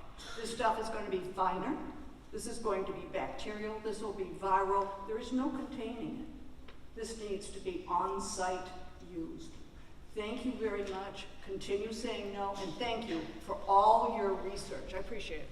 Thank you for your testimony.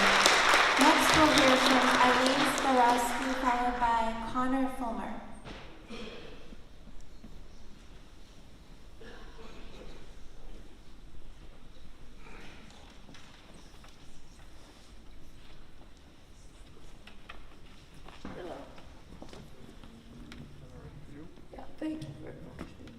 My name's Skramsky.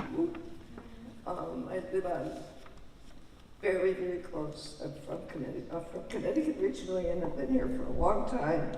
And I live very close to the area that is in concern. First thing I want to say, which has not been mentioned, it's a wildlife corridor. There are lots of animals that travel through there and come into my neighborhood. There's moose, bear, fox, and lots of deer. And it's the area where they cross over into my area. The thing I want to reiterate is that with 70 trucks a day, 5 days a week, that's 350 trucks. The area, they dump the contaminated material, they wash it, they collect it, they scrub it, and then they discard it, and I don't know where that contaminated water goes. The area we're talking about is an elevation of about 400 feet above sea level. The Connecticut River is at 300 feet. There is a ravine that is adjacent to the area and goes down directly to Ashley's Landing on the river.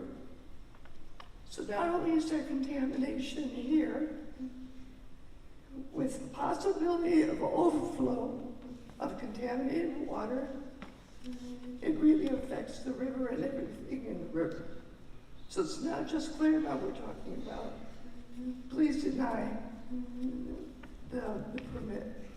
Thank you for coming. Thank you for your testimony. Next, we'll hear from Connor Fulmer, followed by Dylan Bladen.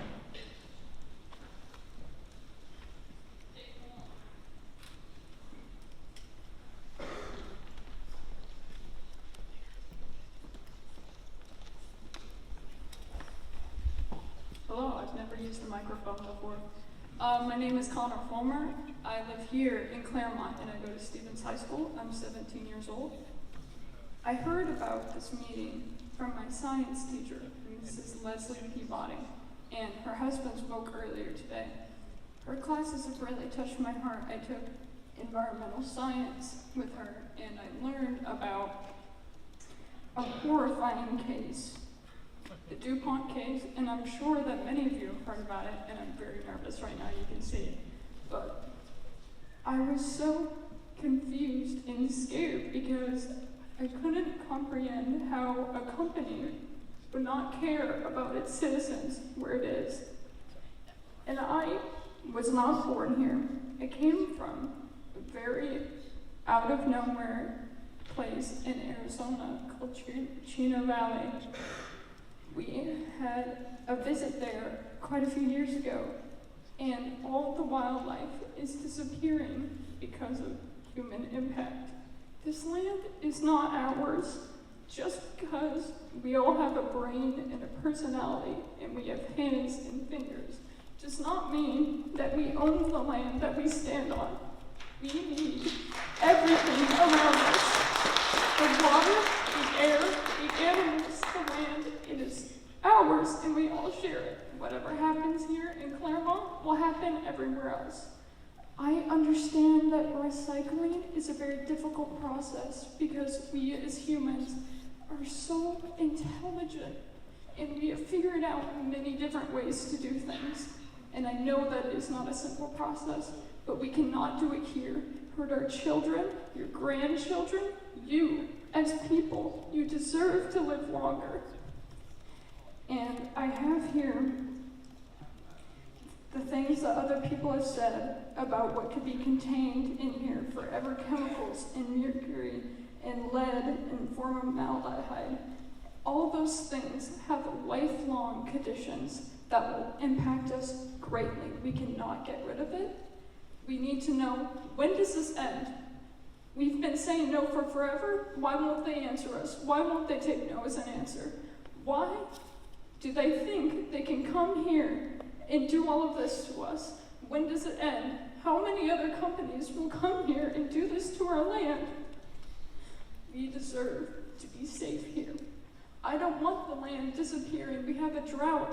It's not going very well. We can't poison it and hurt our citizens this way.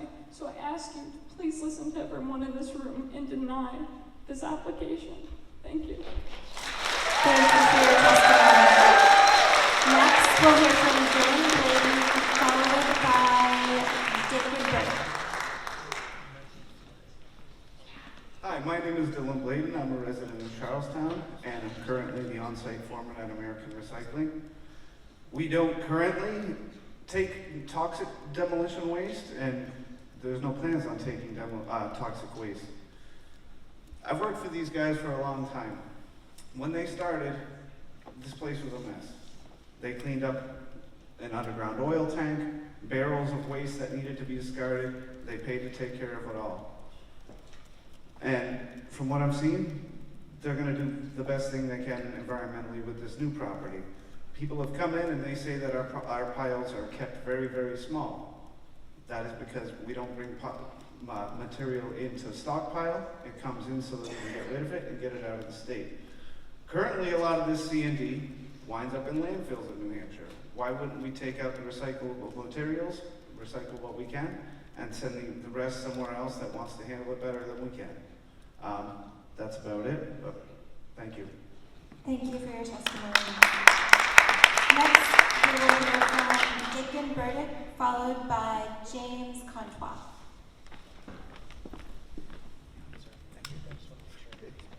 Hi, my name is Deacon Burdick. I'm a Claremont resident. I'm opposed to this proposal. First of all, I'm going to disagree with the previous speaker because construction and demolition debris, by definition, includes hazardous waste or can include hazardous waste.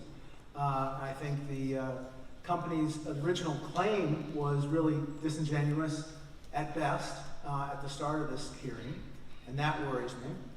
I go to the recycling facility every so often. I enjoy going there. I like the fact it's there. I find it useful. But I've got to say that outside the warehouse, the waste right now is not contained. It is in large heaps.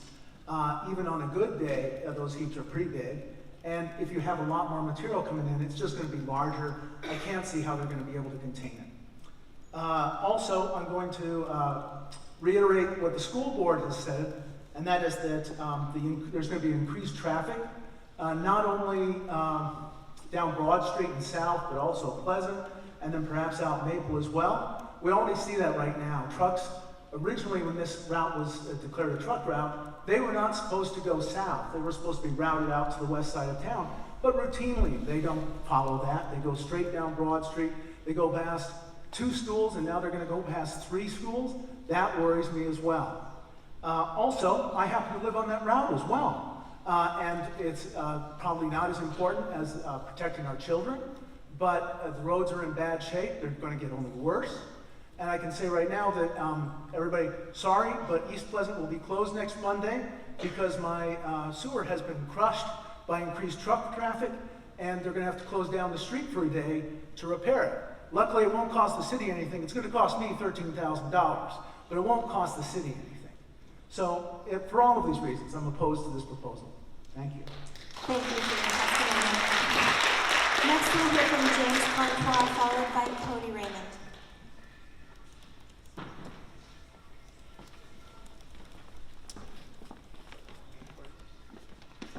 So, hi, my name is Jim Contois, Ward 2, Claremont, New Hampshire.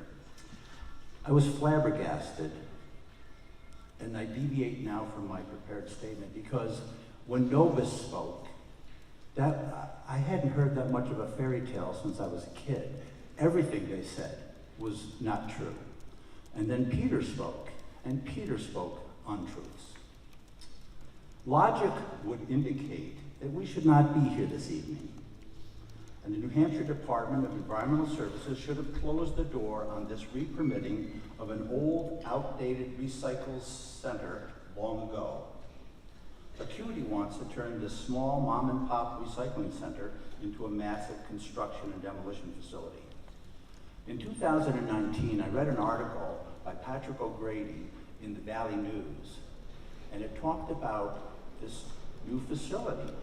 And I immediately alerted a small group of our friends, and we became a better Claremont. We started a little organization. We had a local water expert by the name of Jan Lambert who gave us our name, A Better Claremont. This site currently has a permit allowing a recycling center, but not a transfer station. Transfer stations are not allowed in Claremont.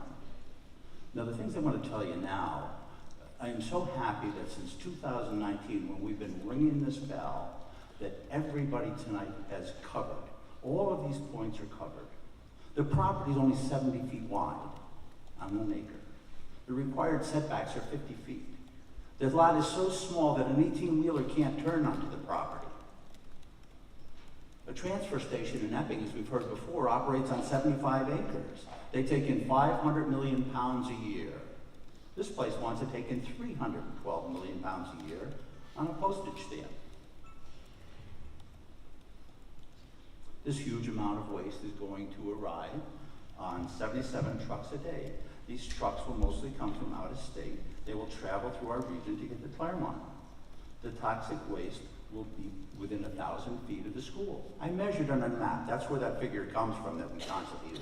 And the 400 homes that's near, I counted them all, the dots on the tax map. The facility is going to bring in PFAS, lead, mercury, formaldehyde, arsenic, asbestos, asphalt fumes, benzene, beryllium, 1-bromopropane, 1,3-butadiene, cadmium, chromium, dicetyl, diesel exhaust, ethanol. You get the picture. It's going to bring in a lot of bad stuff. The ZBA said no.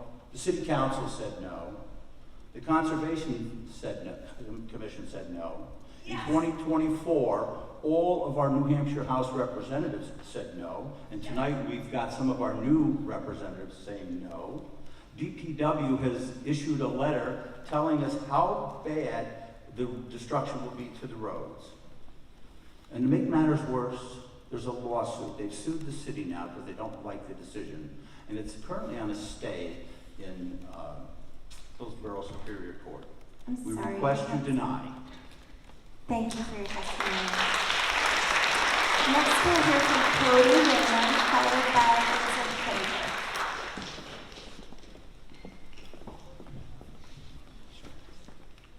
Hi, my name is Cody Raymond. I live in Claremont. There's not a lot I can say at this point that hasn't already been said. One thing I did want to add to the location is that there is a state office building on Maple Avenue where there's a large concentration of employees and also people seeking state services. On a personal level, I'm just very frustrated that this is coming up over and over again. This community has clearly said no. And here we are again at almost 8:30 on a Thursday night saying no again. It feels just profoundly disrespectful that we have to keep doing this. So I would ask you to take that into consideration. Thanks. Thank you for your testimony. Next we'll hear from Vincent Fraser, followed by Brian Sutter. Good evening. I'd like to thank you for this opportunity. I am Vincent Kravick. I had the pleasure of moving to Claremont 16 months ago. And my first day in Claremont, I was amazed at its beauty. We looked around and we settled on Claremont. Every day is a wonderful experience in Claremont.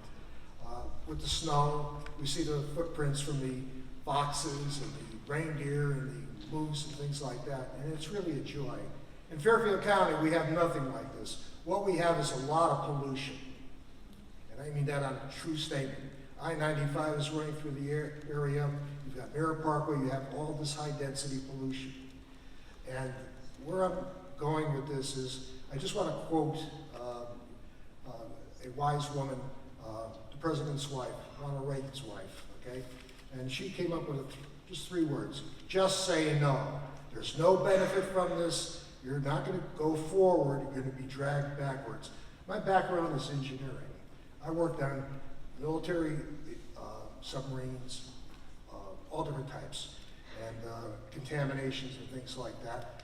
We had to come up with a system for detecting nuclear poisoning in individuals who, as a result of harvesting wildlife in the north became contaminated from nuclear poison, which precipitated out with the rain.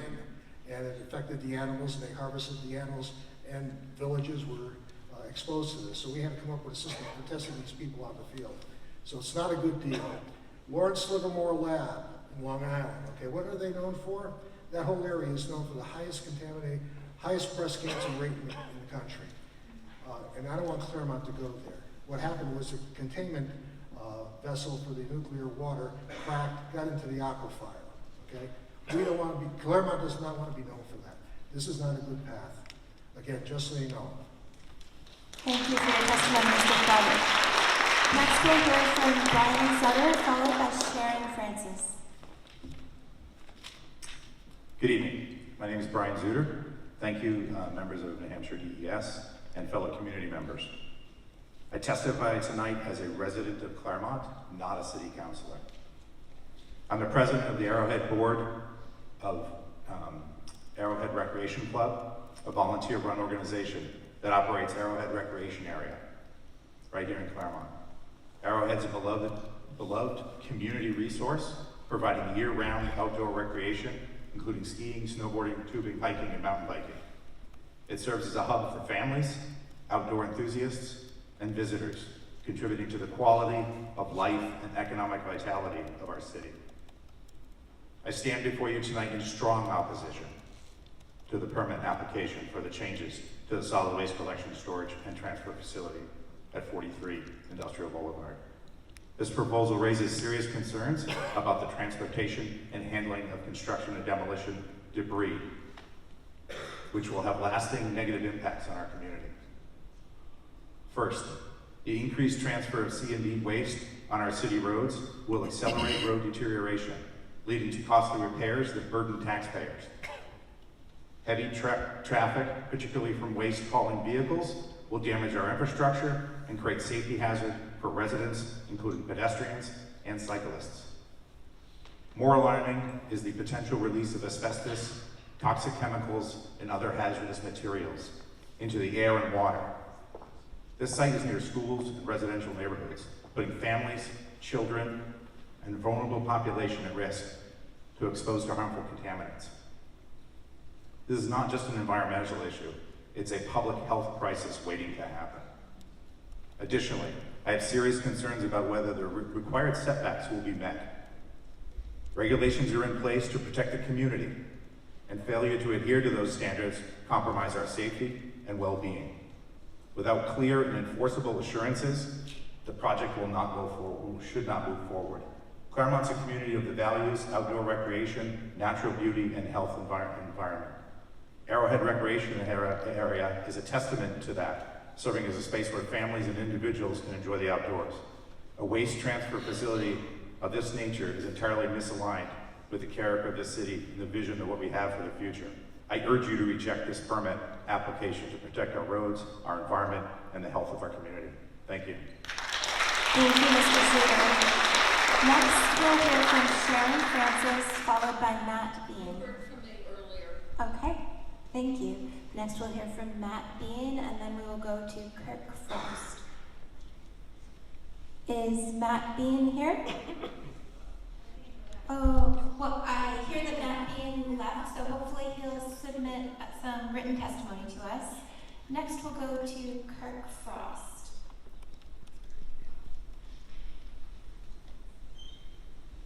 Is Kirk Frost in Claremont, or is that a remote participant? Okay. Mr. Frost, can you hear me?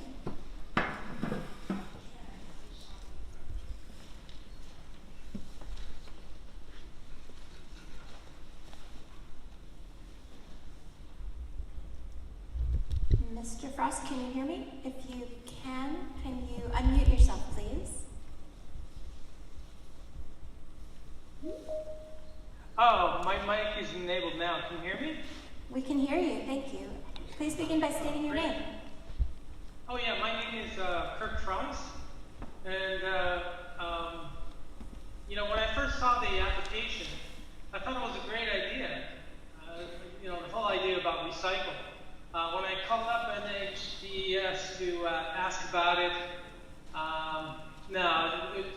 turns out it wasn't. Then I went back and looked at the application, and one thing stood out very clearly: there is no recycle plan. Doesn't contain a recycle plan. In fact, there's no shipping plan. You know, you don't know whether it's going to be trucks or trains. Currently, they're doing mostly everything by trucks. There's no traffic patterns. There's no details about where the trucks are going to be going or where they're coming from. So it doesn't represent a recycle. Let's see. The other thing I want to mention was I'm just moving on to the thing. Oh, so this permit. So looking at the annual reports, we only see the last one of 2023. Now, the 2024 annual report is due March 31st. Why would we not want to delay this at the very least a month or 2 months out so that we can have the latest data to look at? But if you look at up to 5 years back, up to 2023, they're basically doing 15 tons to 20 tons per day incoming. Now, they want the current permit is 75 tons, and they're now asking for a permit of 500 tons per day. We're talking about. They're only doing a quarter of the current permit, and it's in the operation plan that is in there. It's just about moving material. Take it off, move it in, ship it out. We don't even know how. We got a diagram of 26 trucks waiting to receive and ship and across the 2 lots, and it's about 2 lots, not 1 lot. And so the permit doesn't really cover that at all. They also have a plan of the scenarios, and they go from 15 minutes per unloading to 25-minute unloading. And, you know, that is their direction. That's how they get to Mr. Frost, you have 1 minute left. Okay, thank you. There's many discrepancies within the numbers if you analyze over the last several years of annual reports. I will detail that in a comment to you. But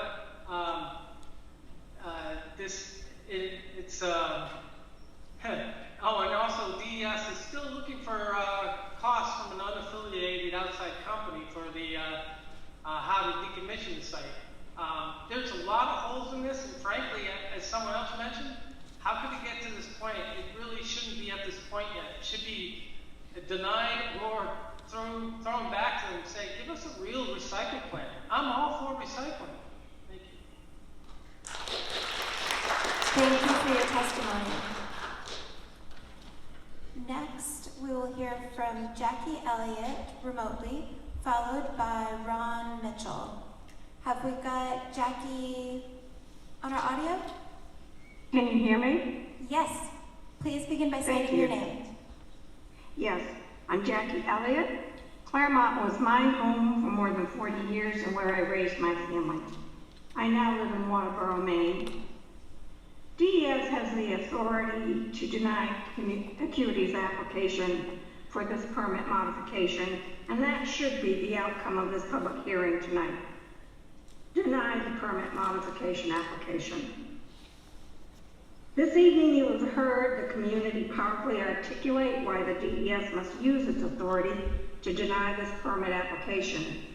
These are citizens standing up for their rights to direct the future for a thriving community in which to live, work, play, worship, and educate their children. And they want to be heard. Tonight is about the right to live safely with the expectation that decision makers will honor the right to do so. Polluters who want to violate that right and expectation should find no permission from decision makers for that endeavor.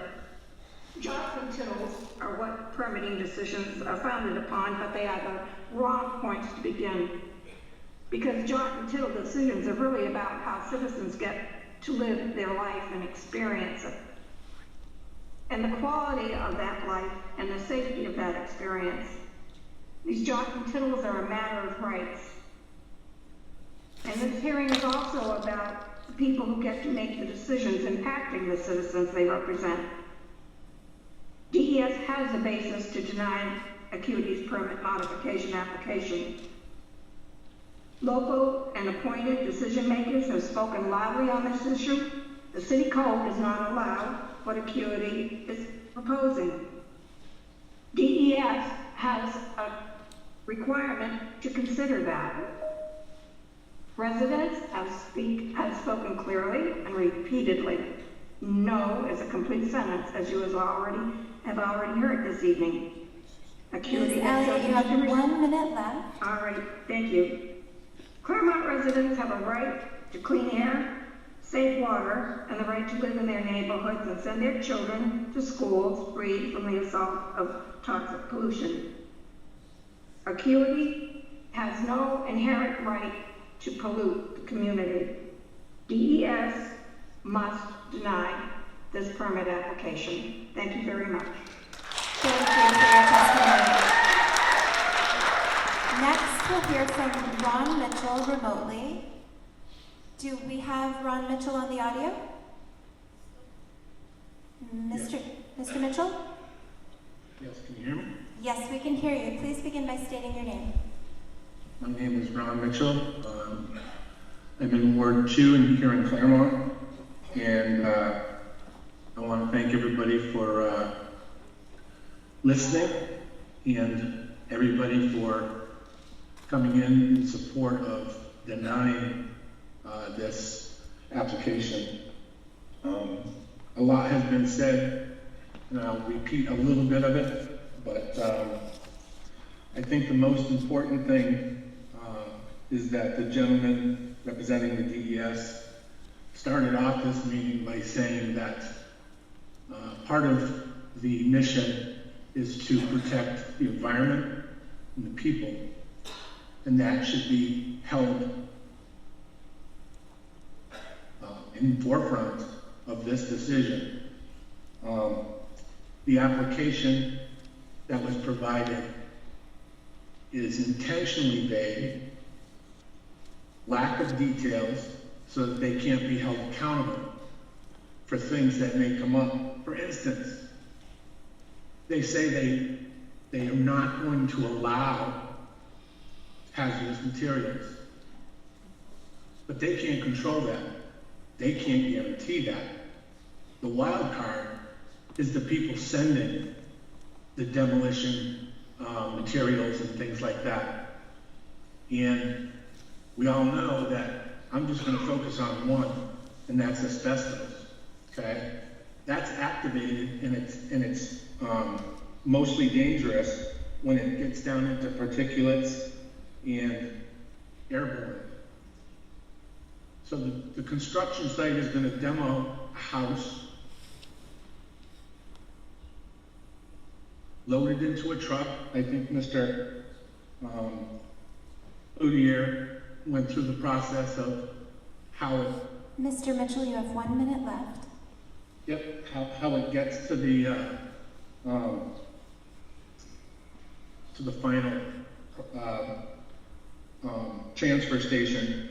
But that being said, it's going to go through any and all of our neighborhoods, no matter which path they take. They aren't sealed containers. They're going to go by schools. As a matter of fact, I think somebody else said, we're not going to know whether there's hazardous materials until it arrives. And then it's not going to be the transfer station's fault. But we still have to deal with it. It's still here and it's dangerous. That's just one. There's no guarantee that there won't be hazardous materials coming into town. There's 13,000 people in Claremont and 300 students in the local elementary school. I asked DEA or DES. Mr. Mitchell, your time is up. I'm sorry. I just have one more. I asked DES to hold to the first initial. Thank you for your testimony. Next on our list is Representative Hope Damon.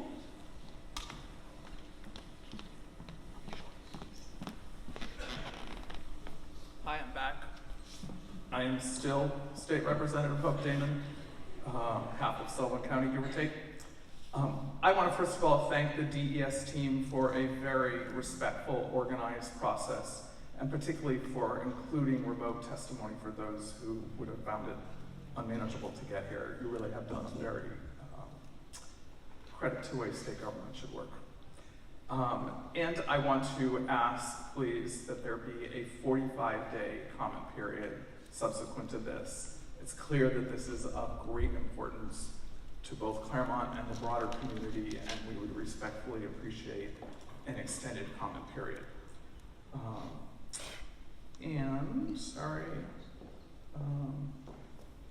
The last thing I would do is just note that in legislative work, we consistently and routinely talk about the importance of local control and the boundaries between state and local. And most of the time, decisions default to the local prevails. Local has already said no to this multiple times.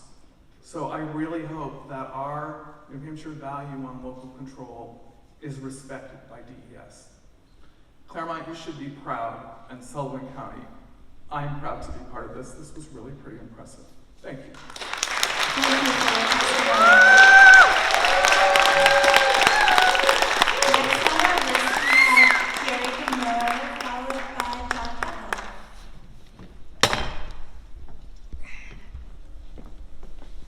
Hello, Jerry DeMiro. I'd like to add something to the 2 points I said earlier regarding the 4 50-gallon drums of diesel fuel exhaust being delivered from this 1-acre site, and the potential of 5 full railroad cars full of toxic dust and debris, as well as 25 cars, railroad cars per week, is going to be parked somewhere, and if it rains, that crushed debris is going to go on the ground through the holes of the gondola cars. In addition, I'd like to talk about sound pollution. It was recommended tonight that I do not have sort of a guerrilla theater program here tonight. We were going to have 2 or 3 backup beepers in the back beeping constantly while I'm talking. Now, at that site, 1,000 feet away from the school, and with 400 homes in the area, there are going to be 50 trucks per day with backup horns, beep, beep, beep, in addition to backhoe beepers on a backhoe, in addition to a backhoe beeper or siren or horn on a large front-end loader, in addition to, if they have a crane there or a magnet taking out metal debris, there's definitely going to be a horn and a beeper on that. In addition, I did mention the excavator. Maybe I didn't. There's going to be an excavator there that will have a beeper on it. And mind you, these are simultaneous because this program is lickety-split. They're not going to wait a half an hour for these 18-wheelers or 16-wheelers to come in. This, if it does happen, it's an incredibly fast assembly line. So these sounds, in addition to a locomotive starting up and pushing these 5 full cars, and mind you, they're going to have 5 empty cars on site because they're going to have to juxtaposition them all the time. In addition to these cars and the locomotive, and if you want to hear a locomotive, go to Bellows Falls and listen to them. When they, in the yard, they start up and they're huge and they're very loud. They're going to be locking up and moving these 5 gondola cars all the time. I mean, if they're going to have that much tonnage coming in, these gondola cars are going to be filled fast and moved fast. And if you ever heard a train locking up those huge cast iron clamps, it's a large sound. And mind you, these locking up are going to be more than 10 to 14 times a day, all winter and summer.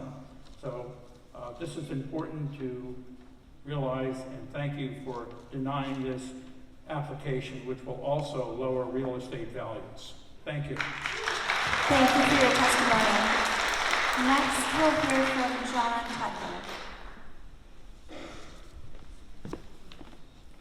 Thank you very much, and I really must say I so appreciate DES having come up and organized this extraordinary evening in Claremont. I'm, like Damon, Representative Damon, so proud to be a member of this community, the larger community. I've got an idea. Acuity withdrew their application in 2017. And I would like to suggest that perhaps we could raise a standing ovation where the owners of Acuity, several of whom are here this evening, would like to step forward now and agree to withdraw their application. I believe the time has come. I did hear one thing from an owner of Acuity this evening, which did interest me, and that had to do with the fact that the company was willing to agree that all of the material that they would be bringing into the city would be of New Hampshire origin. I wonder if it might be possible, looking at that application, to strike the section that says unlimited surface area. That is simply unacceptable, but if the company were not willing to withdraw the application tonight, I certainly hope that they would work to see that they will not be moving material in from over a broad region, and I can't see how a 500-ton per day facility is going to be able to fill their train cars with renovations and home remodeling projects. Thank you. Thank you for your testimony. We are going to take a 2-minute break just to give people who joined us remotely or anyone else here one last chance to get on the list to speak. So we'll be back in just 2 minutes.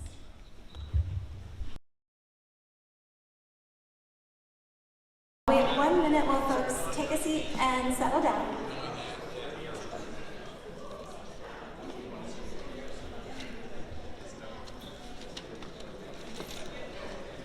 We have Rebecca McKenzie, followed by Margaret Hurley, followed by... I have more of a procedural question than a comment, if I may. For the record, I'm still Gary Merchant, resident of Ward 2, Claremont, New Hampshire, proud grandfather of 3 wonderful grandchildren, Owen, Hannah, and Emma.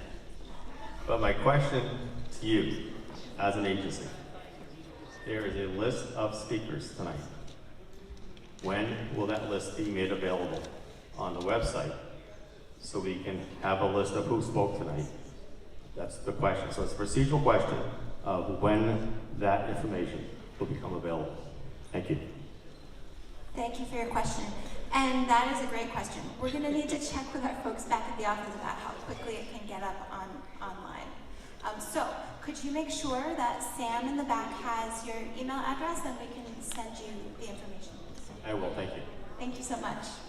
Okay, so we have Rebecca McKenzie coming back with some additional testimony. Thank you, Rebecca McKenzie. I just wanted to, I'm from Claremont and I grew up here. And I wanted to say that the hill beside this facility is where I played. And the brook that is beside this facility is where I was afraid to catch crayfish, but it was something that I loved playing near. The tall pines right there were my playground along this facility's place. The dunes that are right beside this facility was where I took my model horses and I played in the sand and had a great time there.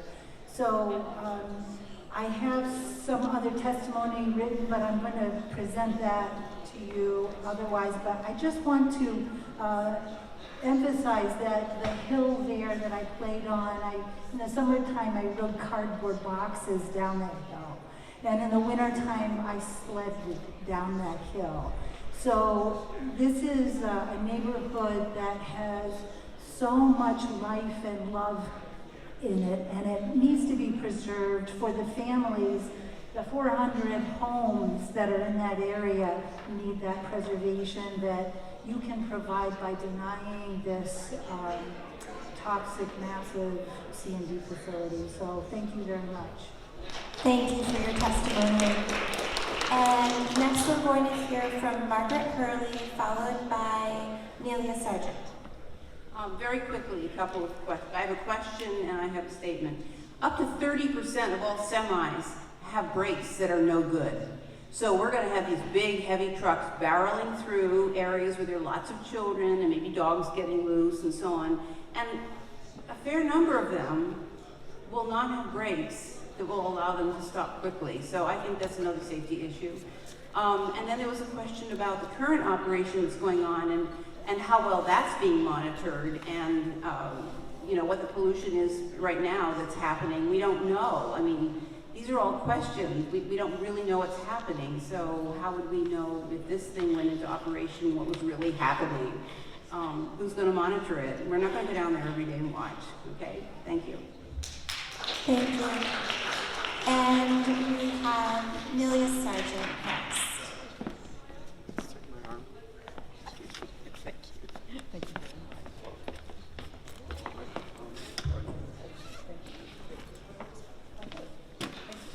Thank you very much, Director Wimsatt. You can come a little bit closer. Oh, yes. There you go. Great. Thank you very much, Director Wimsatt. I urge you to follow the regulations. You have the power and the authority to deny this permit that is incomplete. I respectfully differ with your determination of completeness in November.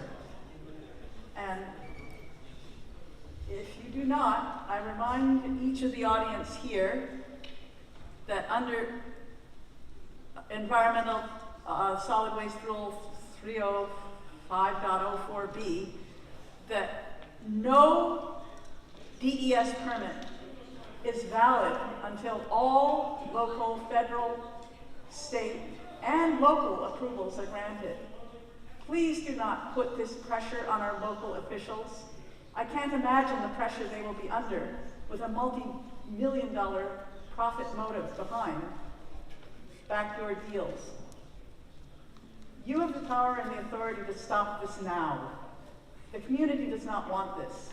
What's more, you know very well, and I thank you, Director Wimsatt, for your testimony at the legislature over many weeks. On January 21st, you testified that DES did not have the expertise to evaluate the roads. You left out bridges, and I'll introduce bridges into the record tonight because I haven't heard anyone mention bridges, but that's a very expensive part of road and transportation costs. Roads, bridges, you do not have the expertise to evaluate the impact on taxes or property values. That alone should be under the public benefit test, I would hope. I haven't analyzed this statutory stuff yet. I would hope that alone is enough to deny this permit. You have the power to deny this, please do, and if not, you leave no choice but for the citizens to take this into our own hands.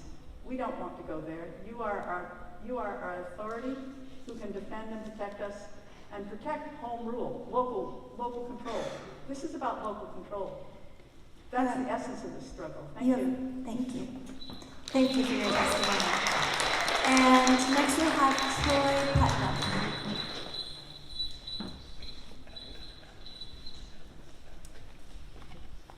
Good evening. My name is Troy Putnam. I live in Claremont. I live on Camden Avenue. Probably, if I were to guess, one of the 400-ish houses that will be directly affected by this. Also, a forward, I'd like to apologize for my nervousness and probably flaky public speaking. I was at work at 3 a.m. this morning, so, but I wouldn't miss it for the world. I oppose this project. I've lived here my entire life, give or take 2 years or so. My family has lived here for a very long time. had local businesses, community outreach.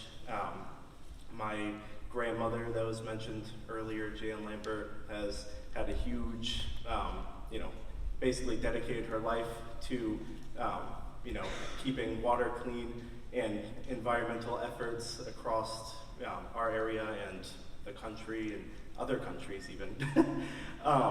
So, like I said, I live just a hop, skip, and a jump away from where this would be. I have a 2-year-old and a 4-month-old child. It's hard enough to own a house here, but I do it reluctantly because I enjoy it here, despite the taxes and what have you. But I think something like this could easily create a tipping point that could start a downward spiral, in a negative direction in which people for the last few decades have been really trying to, make positive change in town and influence young families to, start building families here again, and start small local businesses, as I would like to plan to do here in the near future. But that could change for me and many others if, there's nasty, smelly, toxic waste stations around. So, but that's all I got. Yeah, I oppose the project. So, thank you. Thank you for your testimony. Seeing no one else who wishes to provide oral testimony, I'll prepare to close the hearing. But first, I'd like to extend the written comment period until March 27th. So please understand that written comments can be submitted to DES up until 4 p.m. on March 27th. They can be emailed or submitted by mail, and directions for submitting written comments are provided in the public notice for this hearing. Before closing the hearing, I'm going to confirm that we're still connected to our remote participants. Sam, could you please confirm our connection?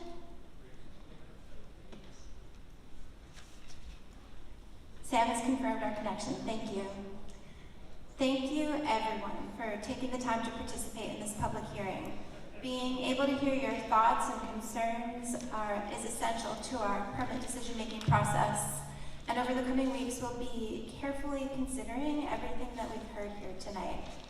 I do encourage folks to also submit written testimony if you would like to.